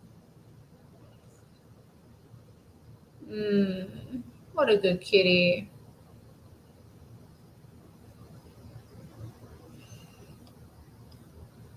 So stop. You're so sweet. You're so sweet. They packed away in a hurry. The Jagger was everywhere, chivying his workers with both word and boot. The previous week's civility to Shay was forgotten. She was slung across a galloping horse, riders shouting to her left and right, and then loaded back into the cage on the barge. They cast off with half of the retinue still not arrived. Valentine had to jump aboard while the barge was moving. She asked him what was going on, but she could barely hear his answer over the ruckus of bags and boxes being thrown hurriedly about. We're being followed, whether by the Black Swifts or somebody else, no one seems to know. And there were people in the audience paying to know where we were going next. How exciting. They were here. They were coming for her. The string to Nonsuch tightened, thin as hair, but as strong and like a spider web. The string to Nonsuch. Oh, I was thinking about that the other day. The strings that interweb between people. I remember thinking it was so beautiful when I was a teenager. My friends and I talked about it. The depiction of it, I don't know, in art. Well, this is wonderful. Devana returned at dusk. She kept to a low spiral above the barge, with her wings barely moving. Shay held her tongue. Not every man was asleep yet, and all were armed. The bird was out of range of even the keenest arrow now, but if she descended for food, who knew what might happen? Shay kept quiet and watched. Then something else appeared in the sky. Another bird, perhaps. It glowed an amphibian green, and she couldn't tell if it was vast and distant or small and near. Its wings were swept back like a permanent death dive, and its Beak and talons shone. She watched it track across the sky. No real prey bird flew in such straight lines, but she doubted that the commoners would know that. Her eyes widened as she spotted another, then another. Valentine, Valentine, wake up. He was awake in an instant. She laughed. Hey, bird food, check the sky. They have come. There was something relentless in the way that they patrolled the heavens. Soon every man on the barge was watching, and Shay noted that many had kerchiefs pulled up around their eyes. Valentine must have been talking. She shaped the falcon call in her mouth and aimed it, harsh and bright, into the heavens. Gloriously, Devana called back.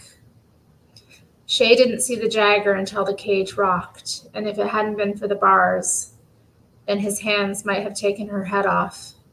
She cowered at the back, her mouth shaking too hard to make the call again.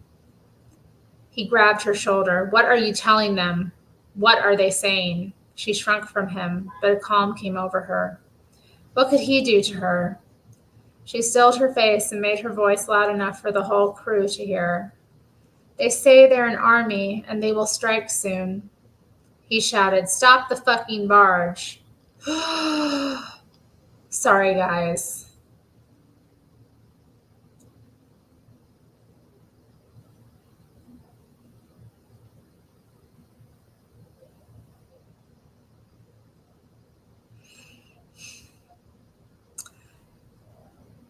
Gag her and cover her ears. The boy stepped forward and Shay flew at the bars. She cried from the back of her throat, and he threw himself backwards. She leapt and aimed her nails at him. The one who wins a fight isn't the strongest, but he with the least to lose. The boy scrambled back on his elbows, and she hissed, Touch me and you'll be the first to die. I'll make sure of it. Fear. He was more scared of the jagger, but still the boy feared her. The jagger brushed the boy aside and opened the cage door. He was surprisingly deft. Rope around the wrist, cloth in the mouth. Her kicks and scratches bounced off him. A filthy rag, nauseous with lard, was stuffed into her mouth. Ugh. A filthy rag, nauseous with lard. Ugh. Clip what, Zenny? What do you want me to clip? The part where I said the F word? After that night, they replaced Valentine with a grizzled old sailor, but as soon as he ungagged her for food and drink, she started telling him about the coming attack. He stopped up his ears with cloth and sang hymns to drown out her babble. No matter, no matter. Every time he stopped singing, she started up again, and he had to increase his volume over and over until the occupants of nearby bunks screamed at them to stop. When he was finally forced into silence, she whispered tales of the army of birds she commanded and how they would tear the whole circus to confetti. Crows go for the eyes and gulp them down in one go. Crows at your eyes, hawks at your throat, and phoenix birds to breathe fire all over you. Shay breathed out loud and hard and laughed as the man scooted back along the wet deck. When you sleep, stay close to the water. It's the only safe place. The sailor said, We have more arrows than you have birds, little girl. But that night, Shay watched him move his things to a bunk closer to the river. The next day was quieter, but still the rumors swirled.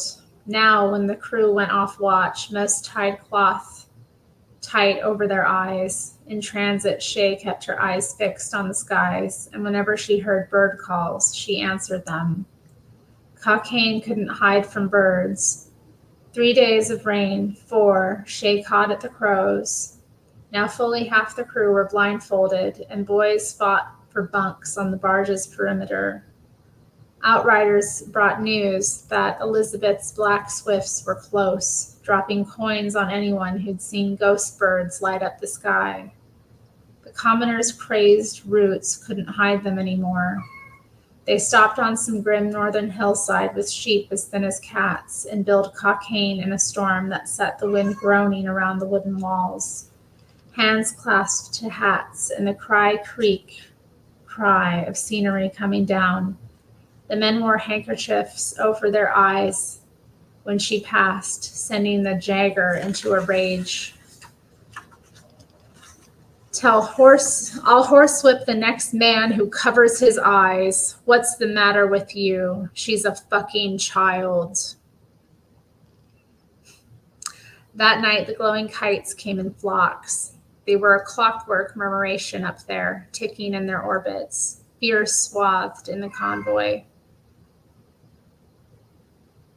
The Jagger raged across the ship. Excuse me. You're not going away. Let me finish. I'm almost done. Come on. I'm almost done. Not much longer, I promise. I promise. It's like one more page. One more page, I promise. Come on, you want up here? Come on. Don't be crying. I'm almost done. I'm almost done. I promise.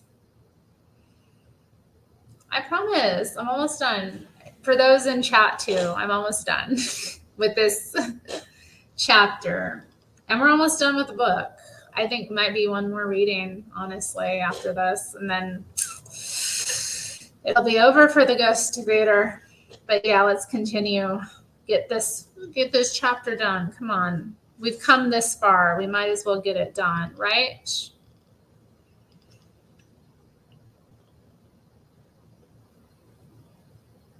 That night, the glowing kites came in flocks.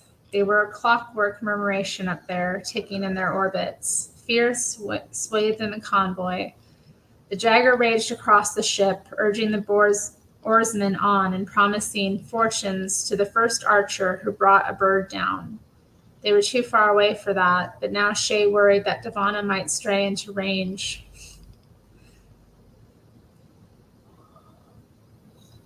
Yes, hi. Hi, sweetie. I just lost my spot, y'all. Hold up. The kites were driving her lower in the sky, and for the first time in days, Shay kept quiet and hid herself away in the cage, out of sight. That was a mistake. Archers, hold your fire. The Jagger was watching her and watching the sky. He squatted by the cage. Not talking with your army tonight? Worried they might come too close? Shay summoned Symbile. I'm worried they'll kill you before I can. That made him smile. He spent an age looking at her, and then he barked orders. Gag her again, then lights out. Archers, be ready, but don't fire until I say. The first man who makes a sound goes overboard. The first archer to bring down a bird gets a half angel. Silence and tension. The only sound was the slap of ripples against the bow, and the only light was the moon. 20 archers stood in 2 rows. Thank you, Samuel. Hey. No. Another super chat for the lovely Nero. Who here? Any Nero fans in chat? Do women spend more time scheming or plotting? It depends on the woman. You know, what are you looking for? Do you want a woman who's more of a schemer or a plotter? These are the real questions to ask yourself, you know, when you get to know a lady. Okay, let's see.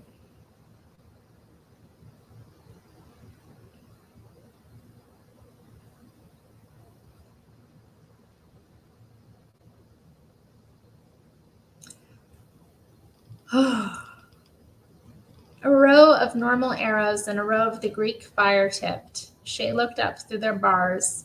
The kites made their solemn circuits, but beneath them, Devana tipped a wing towards the boat.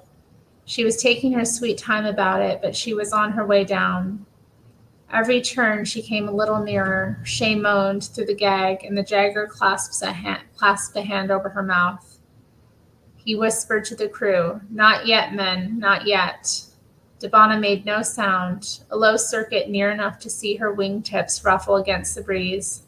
She'd be expecting meat, though, thought Shay, and the cage top was bare. One more turn, and then, thank God, she beat her wings. She'd seen enough. 1 beat, 2, 20 bowstrings drawn tight. would the archers realize. The dagger cursed under his breath and whispered, "On my count, 1, 2." The 3 was lost under a hiss of arrows. He goes into the black. And then the fire arrows lighting up the sky, white like sunlight on water, and the brightness caught Devana twisting hard against the air, pushing upwards with her wings back. A trio of arrows hurtled past her, and then there was another round of fire, and now she drummed at the air with a panic Shay had never seen in her before. Then a black arrow caught her between the wing and neck and spun her around, but she shrugged it off, such a human gesture, and tore upwards until even the light couldn't reach her. Arrows fizzled into the river and torches were relit. The kites were unmoved in their circlings, but wait, just there. There was a smaller bird on a path higher and wider than before. Shay spat out her gag and banged on her bars. See, they cannot die, and they never forget. The next night the birds were gone, and the night after, but the men still wore their blindfolds. They knew it wasn't over.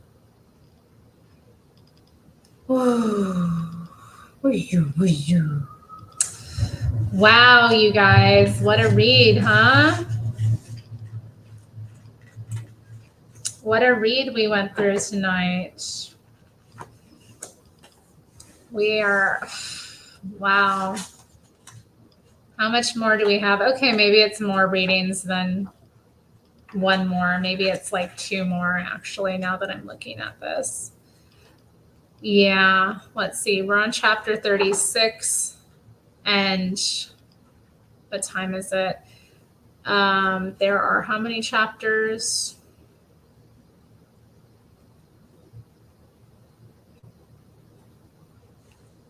$43. Yeah, 43 chapters. So that's 7 more chapters to get through. Interesting imagery tonight, I have to say. I'm like, oof. Where did I put my...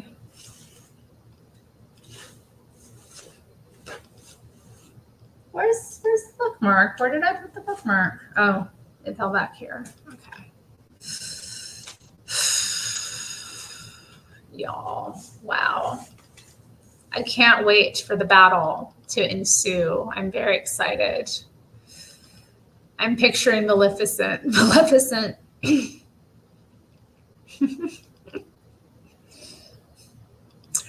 I loved Maleficent. Wasn't that a good? That was a good one.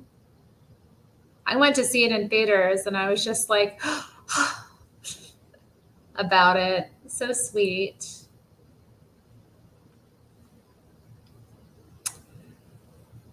C-Sal says she's confused.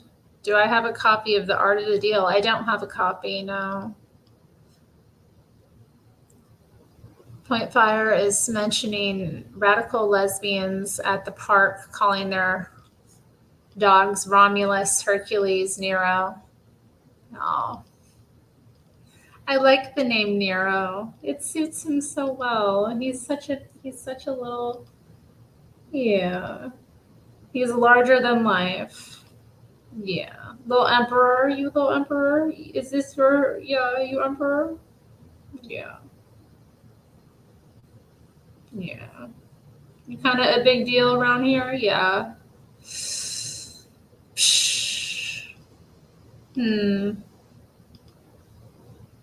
I mean, those are good names for dogs. I don't know. I like that. I like the ancient, like, masculine names, you know? I do, yeah. I do think, though, sometimes women do, yeah, they use those. They're dogs. I mean, dogs are what? They see dogs as protective, you know? I mean, they can be. Some of those dogs will mess a person up, you know? I saw a beautiful Rottweiler the other day when I was out and about. I get to see some very pretty dogs from time to time. But yeah, I saw a very, very lovely, strong Rottweiler the other day, and I was like, aw. Aw.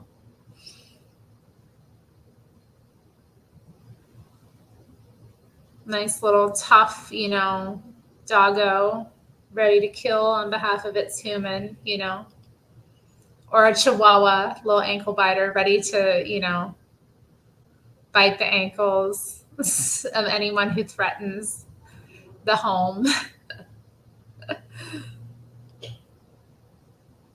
That's cute when it's like a really tiny little dog. Now that's cute. I like the idea of giving like tiny little lap dogs very, I don't know, serious, formidable names. I think that's kind of cute. I feel like with a bigger dog, you should give it an, kind of a, I don't know, daintier name, I suppose. And the little ones, you should give them a stronger name. Yes. Oh, good kitty. So good, kitty.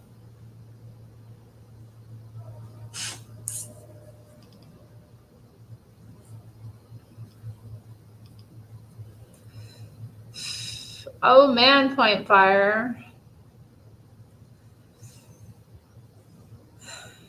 It's verified by what? I mean, I don't like to look into this stuff too much. It just upsets me. I had a hell of a time looking into the Pizzagate thing years ago, and I don't want to get caught up in all that mess again because it was like a bad time.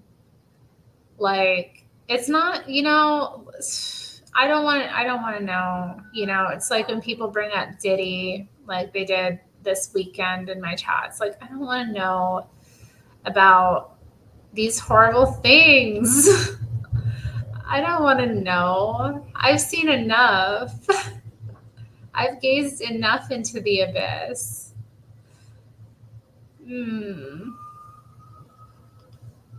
Yes, he is. I think so, Stacy. The whole world has turned against him, it seems. Yes, Samuel, that's how I feel.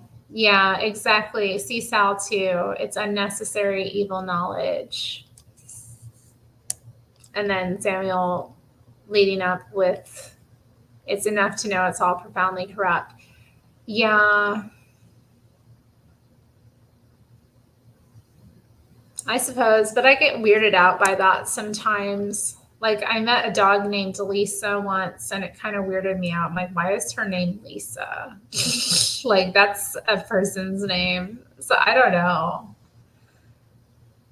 Or like, there's certain human names. I mean, there are names that a person can have, but I associate with them with dogs. And when I meet a person with a name, I'm always kind of like, I don't know. Leisha. Leisha, that's a good name. Leisha is a better one for, I don't know, but I know humans called Leisha. I know Lisa. This is my dog, Lisa. She was a little poodle, guys. A little poodle named Lisa. Like, what are you doing to this poor dog? Give her a name like Buttercup or like, you know what I mean? Like Buttercup or like, I don't know, Tinkerbell or like, I don't know, something like not so serious. Like Lisa is just such a serious name for just this little poodle. Give her a sweet little name. You have a cat named Dave. Okay. I mean, if it's the animal's name, I guess it's their name, but I don't know. I've met dogs where I've been like, what? Yes. These are the Daves I know. These are the Daves I know. These are the Daves I know. These are the Daves I know. Some of them are David, but most of them are Daves. They all have their own hands, but they come from different moms. Like, I don't know. I feel like with a cat, it makes more sense. Like if you meet a cat named Dave or Frank or George or something, I don't know. But I also like kind of funny names for animals, like unusual ones.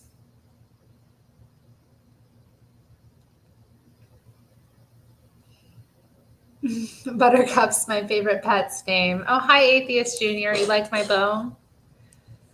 Dave Foley is so dapper. He is. Okay, sweetie, I'm finishing up here. You want to get off of me? Yeah, get your little claws out of me. I'm gonna finish up.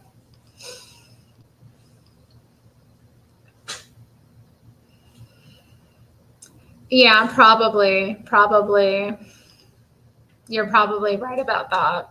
I think yeah, it is. It's all very distracting too, and it's all just like buzz and gossip, and then all these people are commenting on it, and now it's like in my feed everywhere. This person's commenting on it. This person's commenting on it.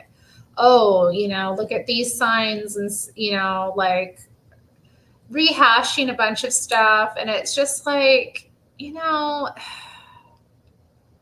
I've heard enough, like I've heard enough.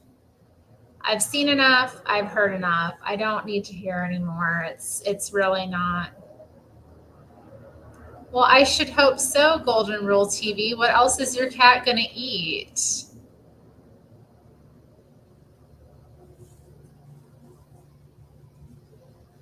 You know what I mean? Like, what else is the poor thing going to eat? Yeah, it's, I don't know. Give them a name with 2 syllables and easier to train. Is that true? I haven't known many dogs who had names with more than 2 syllables, but if it's 2 versus 1, it's better for the dog. I've never really trained a dog. I mean, I trained a dog like when it was a puppy to stop, to know to go outside, to do its business. So I guess I've trained them a bit. I mean, but, not fully. I've never really had to,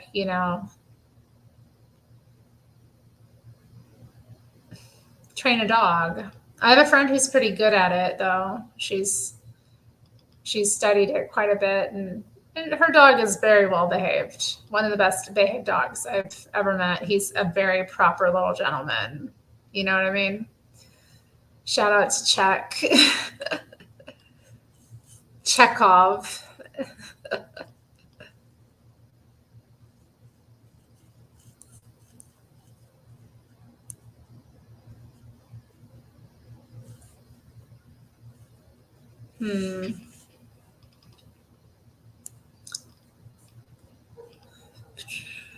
Catching up with the chat. What is my news source? Stacy says her news source is Twitter.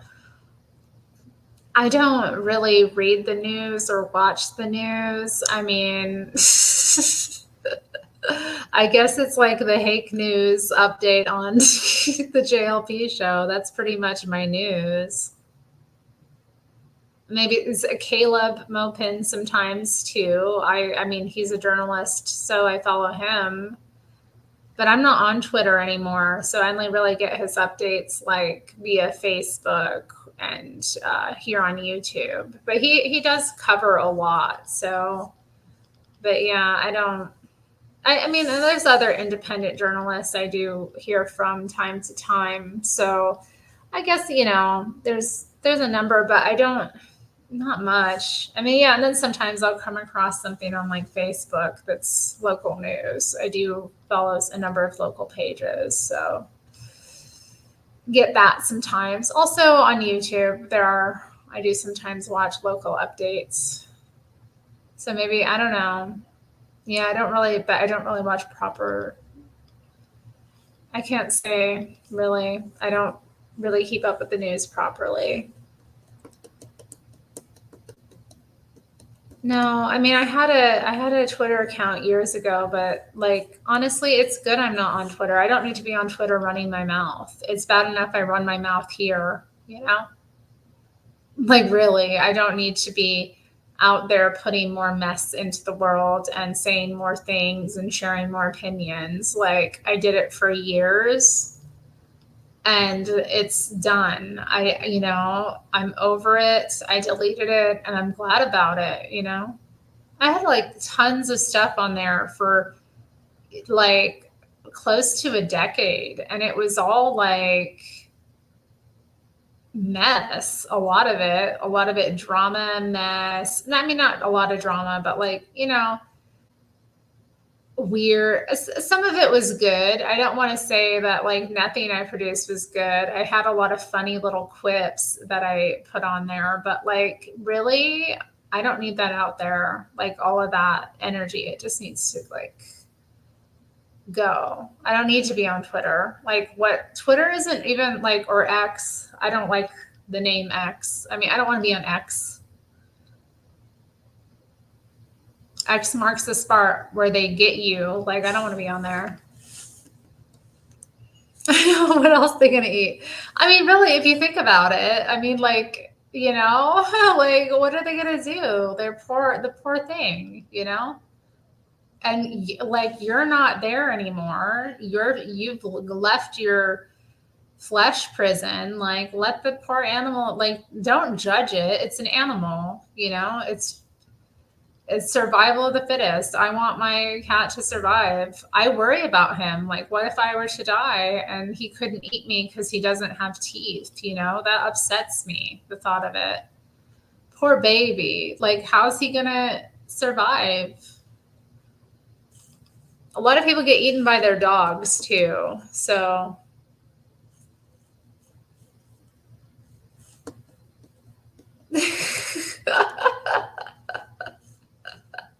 my daughter's dog would sell me out for a chicken wing. Right on.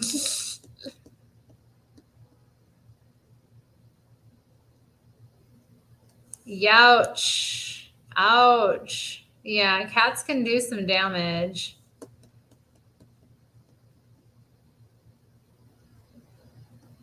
You had to house sit a cat you were afraid of? Dang. Yeah. That's true. Right. It's not like they're going to know you're gone, Dang. Oh, I love Elon's Twitter. I'd like to die on Mars. Whoa, Stacy. Whoa.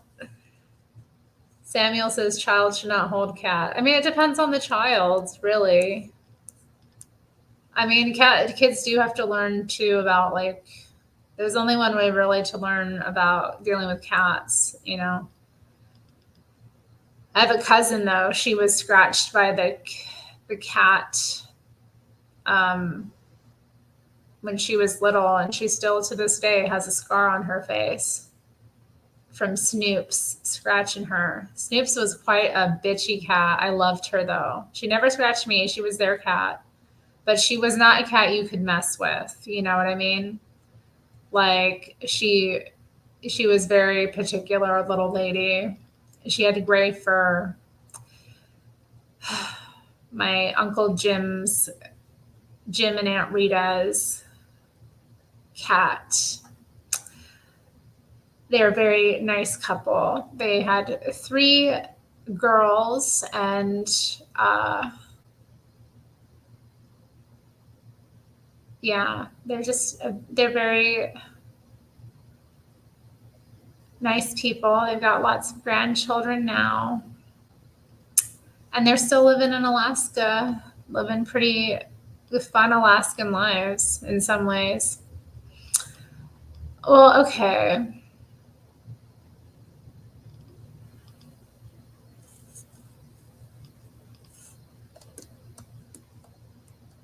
Cats can see evil spirits. Oh my. I mean, they say they can.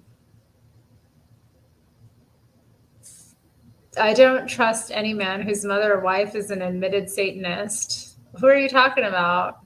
Is his mother a Satanist? Is he married? He kind of is yeah, I mean, I don't disagree with you there. He's kind of, I mean, I don't know, looking at the pattern with the women he's been with, it's just kind of like, ew, no, sociopath vibes, honestly. He told Taylor Swift that he would get her pregnant. Ew. Ew. Like, why do guys say things like that? It's so gross. Like, ew. That's not a come on. Like, please. I know you think that sounds good to a girl, but like a woman don't want to hear that. You like Grimes? Is Grimes the Satanist in question? Grimes is a massive pick me. Like that whole situation I've commented on before, but ghetto, and like total sociopath vibes. Like he gamed her so good and she got nothing out of it. Like, dang. Learn from Grimes, okay? Do not get yourself into a situation like that. Ever.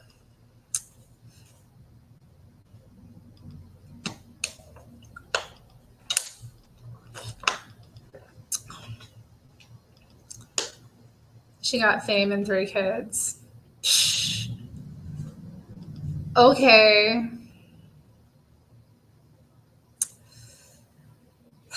She got it's not a good situation. I mean, like don't like it's just the whole from start to finish, bad situation. Bad situation.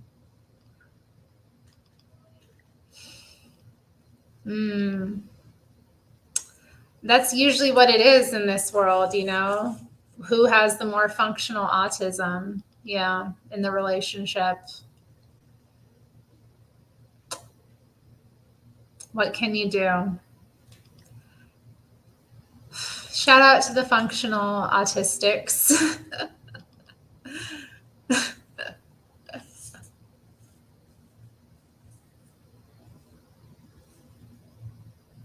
Aw, little gummy chihuahua. I love chihuahuas. I'd like to have them, but I hear they're very needy as pets. Like they're very, I don't know, they seem to need a lot of affection and attention, which is fine, I suppose. I guess, I don't know. But again, I'm not really, I know that I can't be taking care of a chihuahua on top of, you know, my responsibilities to Nero and just in general, like too much.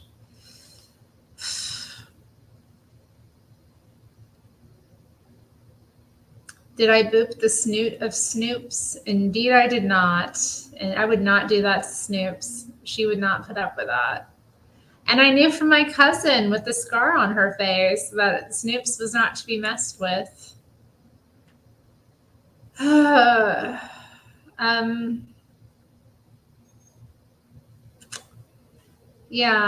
I mean,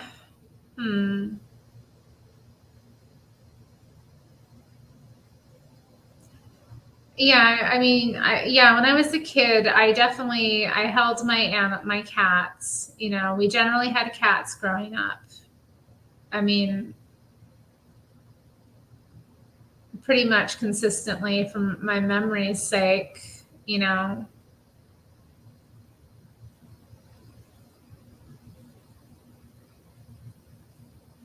So I don't know.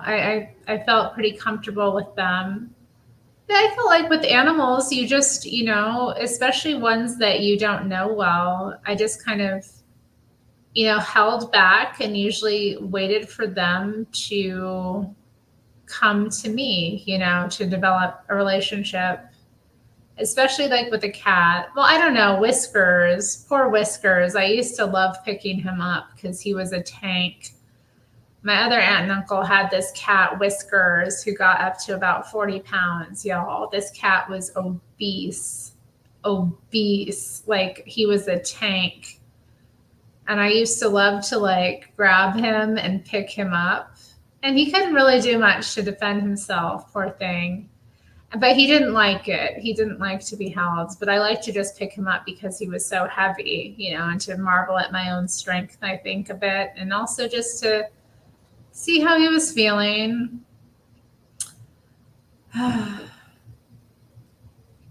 Wants to be tied down. If you don't want to be tied down, don't give a man several children. Like that's ridiculous. What do you think? Like what? Don't like what? I don't think she wants to be tied down. Don't give kids to a man that you're not tied down to. That's insane. You know, that's insane. That's a recipe for disaster. Like, and why are you making kids with somebody you don't want to be tied down to? I just like it blows my mind. I don't get it. Like, what? Maybe that's just me, but I'm like, I don't get it. I don't get the logic of it. Like, it's a bad situation to get yourself into, especially with a guy that's as like wealthy and powerful as he is. Like, why be the like girlfriend, baby mama of a billionaire? Like, you're a guy's baby mama. Once it's all said and done, that's what you are. Nah, like, come on.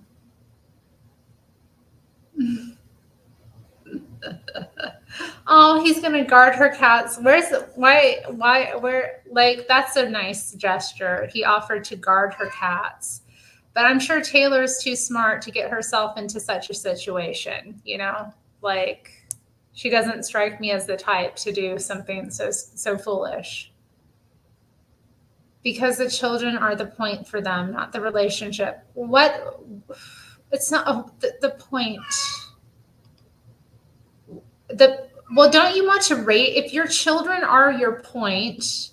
Why are you bringing children into a not real family? Like, that's the thing I don't get. Like, that's not good for your kids to be brought up outside of a marriage context. Like, it's not good for kids to be raised by parents that aren't married. Men don't raise their kids, Terry. Yes, they do. What?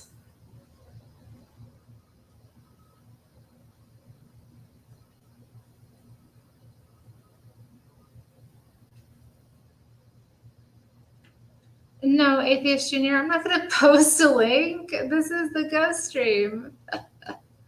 The ghost theater stream that's wrapping up. We're at the end.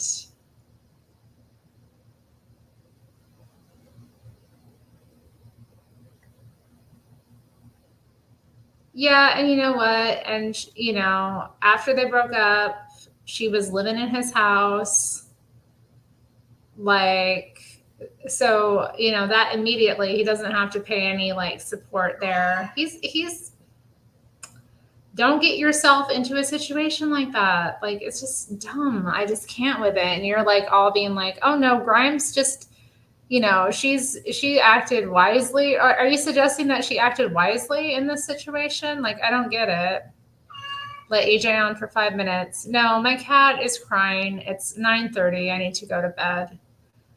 And I'm not interested in whatever. I mean, like, wait, you want to talk about something I talked about in my last video? Like, I'm not. No, just not tonight.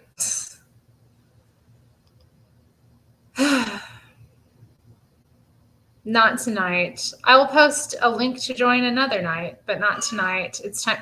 I'm wrapping it up. I'm wrapping it up. I promise. What? Don't yell at me.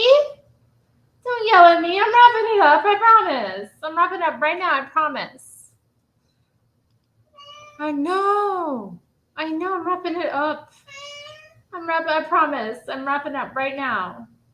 Okay, guys. Have a good night. Bye. Meow.